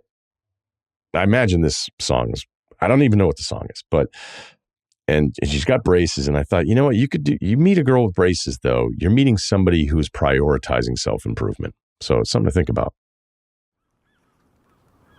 Portugal, the final installment. I am in Lisbon. I'm back in Lisbon. I'm back at the one hotel where I started this entire thing. We can get into some of those details a little bit later and why I'm here and how the day went and summarize this entire trip. So it's about 10 o'clock. My flight is in 12 hours. I've mapped it out. I even picked out my outfit for tomorrow. Look at me. And I think I'm good just getting up at 7 and then getting over to the airport. It shouldn't take too long. The 3-hour thing, I don't know that I'm going to respect it over here. We'll see. That's been fine most of the time, except for that one time. So I'll admit this morning I felt a little guilty because I woke up in Porto and I was like, all right, you've got the car. You've got to drive back to Lisbon. It takes 3.5 hours. Like if you're on it, you could probably do like one more museum or you could head out to the park by the coast and then go see the beach. That means like you've either got to not work out or not have breakfast, which is fine. And then I'm like, all right, you know what? If I go all the way out there and I was looking at traffic, it's like 30 minutes to where I want to go, walk around, 30 minutes back. I'm like, best case scenario, it's 2 hours. That's best case because I'm probably going to want to eat on top of everything else. And even though Porto is just so overwhelming because you just feel like there's so much and you need more than 2 days. But at least I feel like I got a sense of the place a little bit. It was kind of this battle of spend more time here and then know that you're going to pay for that on the back end of Lisbon. I'm like, you know what I don't want to do is drive in fucking Lisbon at night on a Friday and then figure out which hotel I'm going to get and then have to coordinate with the rental guys. I think I'm supposed to be back by 6 o'clock. And then it also sort of burns the Lisbon night out, even though I'd already spent a couple nights here. But I'm pretty happy with the way the whole thing shook out. And what was I going to do? Like see a sixth beach that I was going to jump in the water in? Because it was even colder in Porto today than I think any single day on this entire trip. People were bundled up. I wore pants though, so you'd be proud of me. All right, so 3.5 hours. That's the plan to Porto, from Porto to Lisbon. But I was going to stop in Aveiro because I left my AirPods at the hotel. I can see them on the Find My Thing. I may call them and say, can you send them back to me in the States? But I just knew once I got on the highway, it's like, you're not going to drive into this town for the AirPods. We'll see. You know what? May have to, as Kyle says, charge it to the game. So here's the thing. This storm that I've referenced now multiple times, not the earthquake of 1755. Look that one up if you want to see Lisbon. Earthquake, fires, and tsunamis all at the same time. Imagine the town meeting after that shit run. Like, all right, the gods, like, we're going to start doing something different here. You know, you'd be able to just, if you were really on top of things and influential in the town, you could just step right in and be like, all right, you know what, I've been thinking about it. Like, I'm going to be the leader now. Here's what the gods are telling me. And I'm going to start sleeping with all your wives. That's what the God said. Look, that'd be mean, especially after an earthquake. But 1755, it got rough. So these storms, not 1755, but what is just a culmination of all of these. Like, again, I mentioned the 3, and Kristen last week is the huge one. I've got people telling me we're up to like 6 storms in the past couple of weeks. And this is part of the challenging part of today is that you're driving on a highway and it's pretty simple. Like, hey, the ocean's to your right, you're driving south, but it really sucks when you're a foreigner and you're on the highway in Portugal and the road is fucking closed. The highway. It's like, get off. The signs all in Portuguese. The only thing I could read was like, find alternative routes. You're like, fucking find alternative routes. Can you imagine pre-GPS? Like, you know, again, shout out to the Atlases. I feel terrible for Rand McNally. Imagine that family. They don't summer on the Cape anymore. They're probably in Fall River. So Anyway, Atlas stocks never coming back. The GPS double checking things a little bit because then you would see and then you'd get off in the exit and you'd see all these fucking looping circles and you're like, how bad is this going to be? And then it's like estimated time. You went from 2:45 to, oh, great, now it's 3:20 away. So that happened twice. So again, it actually worked out that I left Porto, even though I felt incredibly guilty that I was like, you should try to fit one more cultural thing in here, even though I think I did a pretty good job on the last day. So then I had to get gas, which should seem pretty simple. We've all gotten gas before. And you pull up to the pump and you're like, all right, you know what I don't want to do? I don't want to be the guy that puts fucking diesel in the car. And all four of them say gasoline, gasoline, gasoline, gasoline. Now, I go into the front. The lady looked like Large Marge. She was already pre-bummed out with me before I even stepped foot in the fucking gas station. And I knew not to even ask to use the bathroom. And I was like, hey, and she's like, no, gasoline, gasoline. And then she was like, and then gasoline, gasoline. And I was like, oh, now I get it. No problem. So I go back out and I was like too embarrassed to go, I don't fucking get it. And again, the thing is you get away from any of the coastal towns. And like my theater guy told me, when I visited a theater, he's like, anyone over 40, like they don't really speak English. And again, it's very obvious any place I've ever traveled, as soon as you're outside of the major hub, the major city, expect that almost no one's going to understand you unless you find somebody younger. So she didn't understand me. I understood only her frustration. We didn't need words. And so then I go back out to the pump and I'm putting the card in, the whole thing and whatever. And then she comes outside and she's like, don't do that. I'm like, look, I don't even know I haven't even started fucking it up yet. And then of course she's like, do you know your credit card PIN? I'm like, nobody knows those. So anyway, they opened the pump up and then I had to go and pay afterwards, but I actually had to find a guy next to me. I go, hey, do you speak English? I was like, I don't want to fuck this up, and he's like, those two are diesel. I was like, yeah, because it's like 87, 89, 93 or 91 and 95. I was like, so he's like, the green is always gas in Portugal. That might be everywhere in Europe. I'm not 100% sure about that, but I don't remember having that much of an issue with it before. So look, we get some gas in there. We're good to go. Pull into town, 4+ hours. And as I'm coming into Lisbon, where I ended up having to get on an entirely different highway. So I didn't come in the way I got out of town. So it was completely unfamiliar. And then it's Friday evening, sunset, Lisbon restaurants, traffic. So as busy as it felt like Porto was day to day, just people walking around, more so than Lisbon, the first 2 days I was in Lisbon, this was now the full version, again, of the off season of Lisbon, where you would have thought it was peak season, the number of people running around. And I'm telling you, they fucking sprint across the street in front of you. If you have a green and they have a red on the crosswalk, but they think they have a gap, they're going. And by the way, if you do that, if you cross the street when you're not supposed to, nobody slows down for you. The scooters, the bikes, the food delivery guys, the bird lime type scooters, not just the cool fancy Italian ones where you smoke cigarettes on, it's fucking chaos. And look, I've been driving all week. It's never been an issue. And I knew, just imagine driving into New York City like the first time ever. But honestly, like once you kind of get the New York City thing down, it's not even that bad. You just go, hey, do I escape to the West Side Highway or do I get to the east? This is more chaotic because you don't cross the street in New York City. You don't fuck around. You know not to. I mean, I know the bikes are a pain in the ass and everything, but this was like head on a swivel. And on top of everything else is that when we have red lights at intersections in the States, they usually have the stop line far enough away that it's not that difficult. So like I'm sort of easing into it a little. And then I'm realizing like you better get your fucking toes on the line there, even though there's people right there. And then you're kind of like looking up, trying to figure out where the fucking light is when it turns green. If you have P1, if you have lead position, which I had a few times. There was also another incident at a Rotary. I don't know that I want to mention this, but I'm just going to full disclosure. I'm drinking my Yeti ice water on the ride down, staying hydrated. And of course the cap falls underneath my feet on the two pedals. And I'm like, if that's on the brake, that's going to be a problem. So I'm like kicking underneath the brake and getting it clear, but I can't find this fucking cap. So now it's just driving me crazy. Then I'm like, there's a loose Yeti cap down there somewhere, and it's probably underneath the gas pedal, and who knows what's going to happen. Rotary traffic standstill, backs up. I'm reaching down, pulling every muscle in my right lat, trying to get this fucking Yeti cap out from behind the gas pedal because I can't kick it out because then I'm afraid I'm going to slam on the gas accidentally. And when I go to throw it in park, I lean down and thank God I fucking noticed I had it in reverse as there was fully stopped traffic.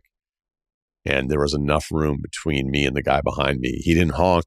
I didn't hear any sensors, but it was like a quick fix of something feels wrong. Like I don't feel still. And I was in reverse, not park, because the whole gear selection thing on this Peugeot, you guys, with this whole up-down dial thing, it doesn't really work. You got to go down to go up, you know.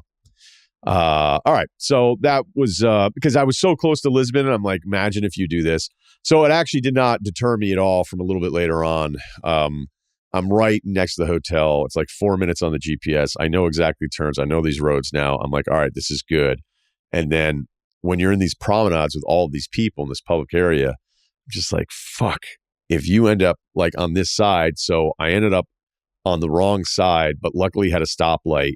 And I go, if I go the way now, it's telling me I have to go like all the way down to the port and then go across and then come all the way back up. I'm like, it's going to be another 15 minutes. And then I saw my lane. I saw my move. I go, you know what? I don't think anybody respects the tuk-tuks. Those little carts with the little fucking things over them, the canopies. The guy sits on the front. Maybe you can go 4 or 5 deep in the tuk-tuk. I was like, they got a lot of room over there. I'm like, I don't fucking care. James Bond it right past the tuk-tuks real quick, back on the main drag where I needed to be, and then boom, at the hotel in 4 minutes. And as I walked in, back at the one hotel, the check's the rate. Yes, it was a little expensive on a Friday night, but I'm here. I know what I'm doing. Everything's just very comfortable. That's why I wanted to be here again.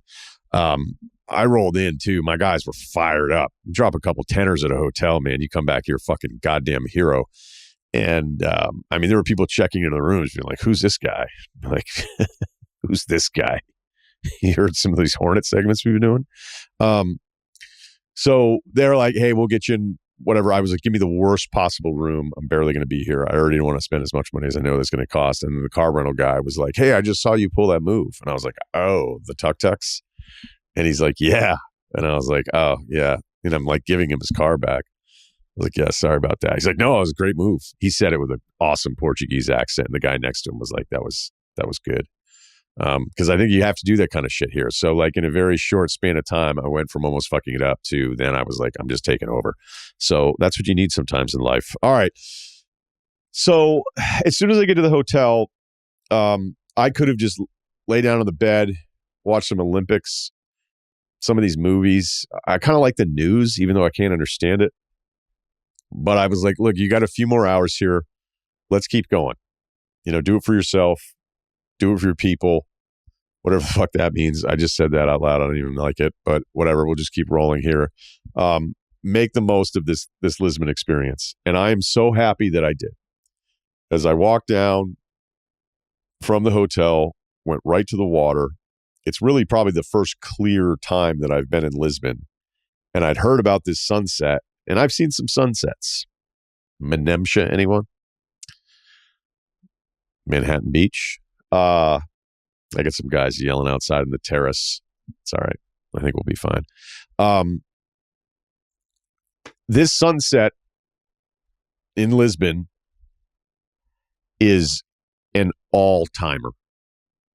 So Lisbon has a bridge that connects over the Sea of Straw to the south of Lisbon, another whole area that I never had time to experience. Because that's always kind of dumb. It's like you get to Lisbon and you're like, all right, cool. Let me take an Uber 45 minutes away over there. It's like, no, man, you're only here a couple of days. You only got so much stuff to do. So the Sea of Straw, again, the reason Lisbon exists is because it's just this perfectly executed topography to have this massive bay. Although I guess it's not really as deep as they'd like it. But I didn't get to, I wasn't able to meet with the Longshoremen's Union on this trip. So the Sea of Straw is called such because it has a golden shimmering appearance at sunrise and sunset that reminds you of the color of straw. I'm like, this can't be real. It's probably just one guy, too much port one night. And it's totally true. The sun drops right behind the bridge that connects you across the Sea of Straw to the southern part, and the city is behind you, this rolling. Now, there's like a main section of Lisbon, this slow rise that feels generally flat walking around, and then it's hilly on both sides, and it just kind of keeps going forever.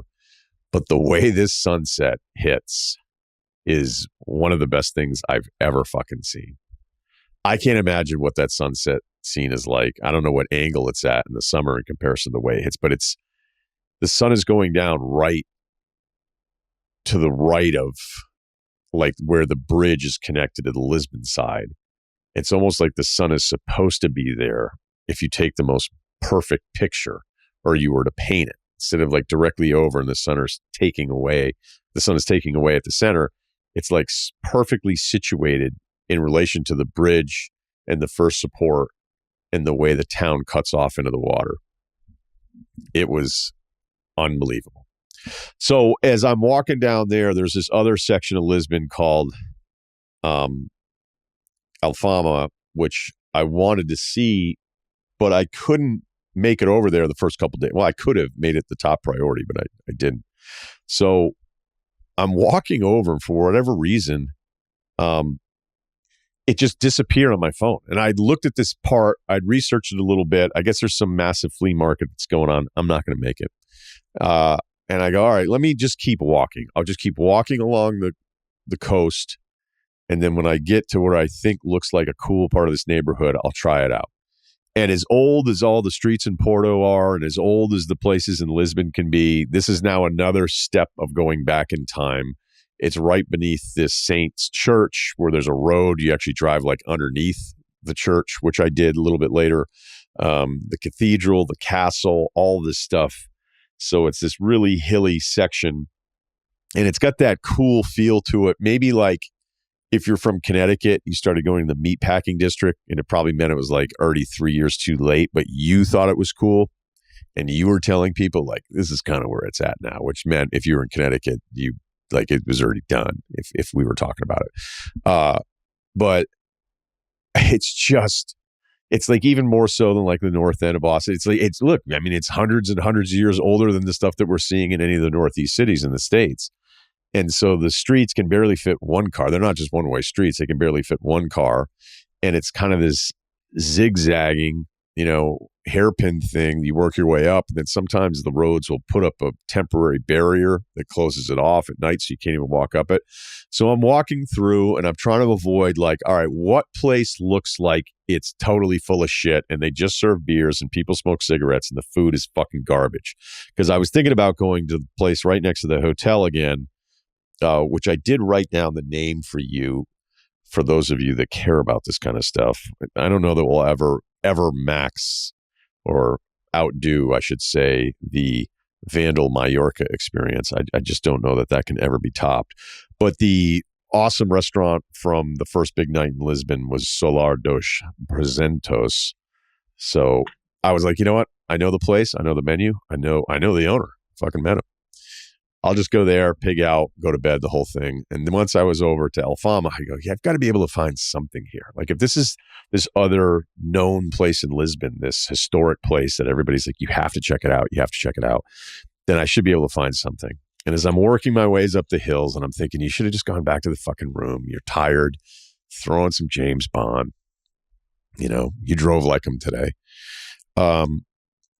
Just keep working, man. Keep lifting all those weights. And I start working and it's getting higher and I'm getting tired. I'm feeling my calves. I'm feeling my Achilles. And then I look and I see just this perfect awning. I was like, that awning looks pretty promising. And then I see a bunch of people sitting inside, where a lot of these restaurants and these amazing spots, you're like, hey, how come no one's there? And people are begging me to come in. This place wasn't doing any begging. I looked at the staff. I looked at the chef, a female. I looked at the menu. They don't have one. They said, we only have 6 dishes tonight. We'll tell you when you sit down. I'm like, what the fuck? And they're like, we're all handmade pasta.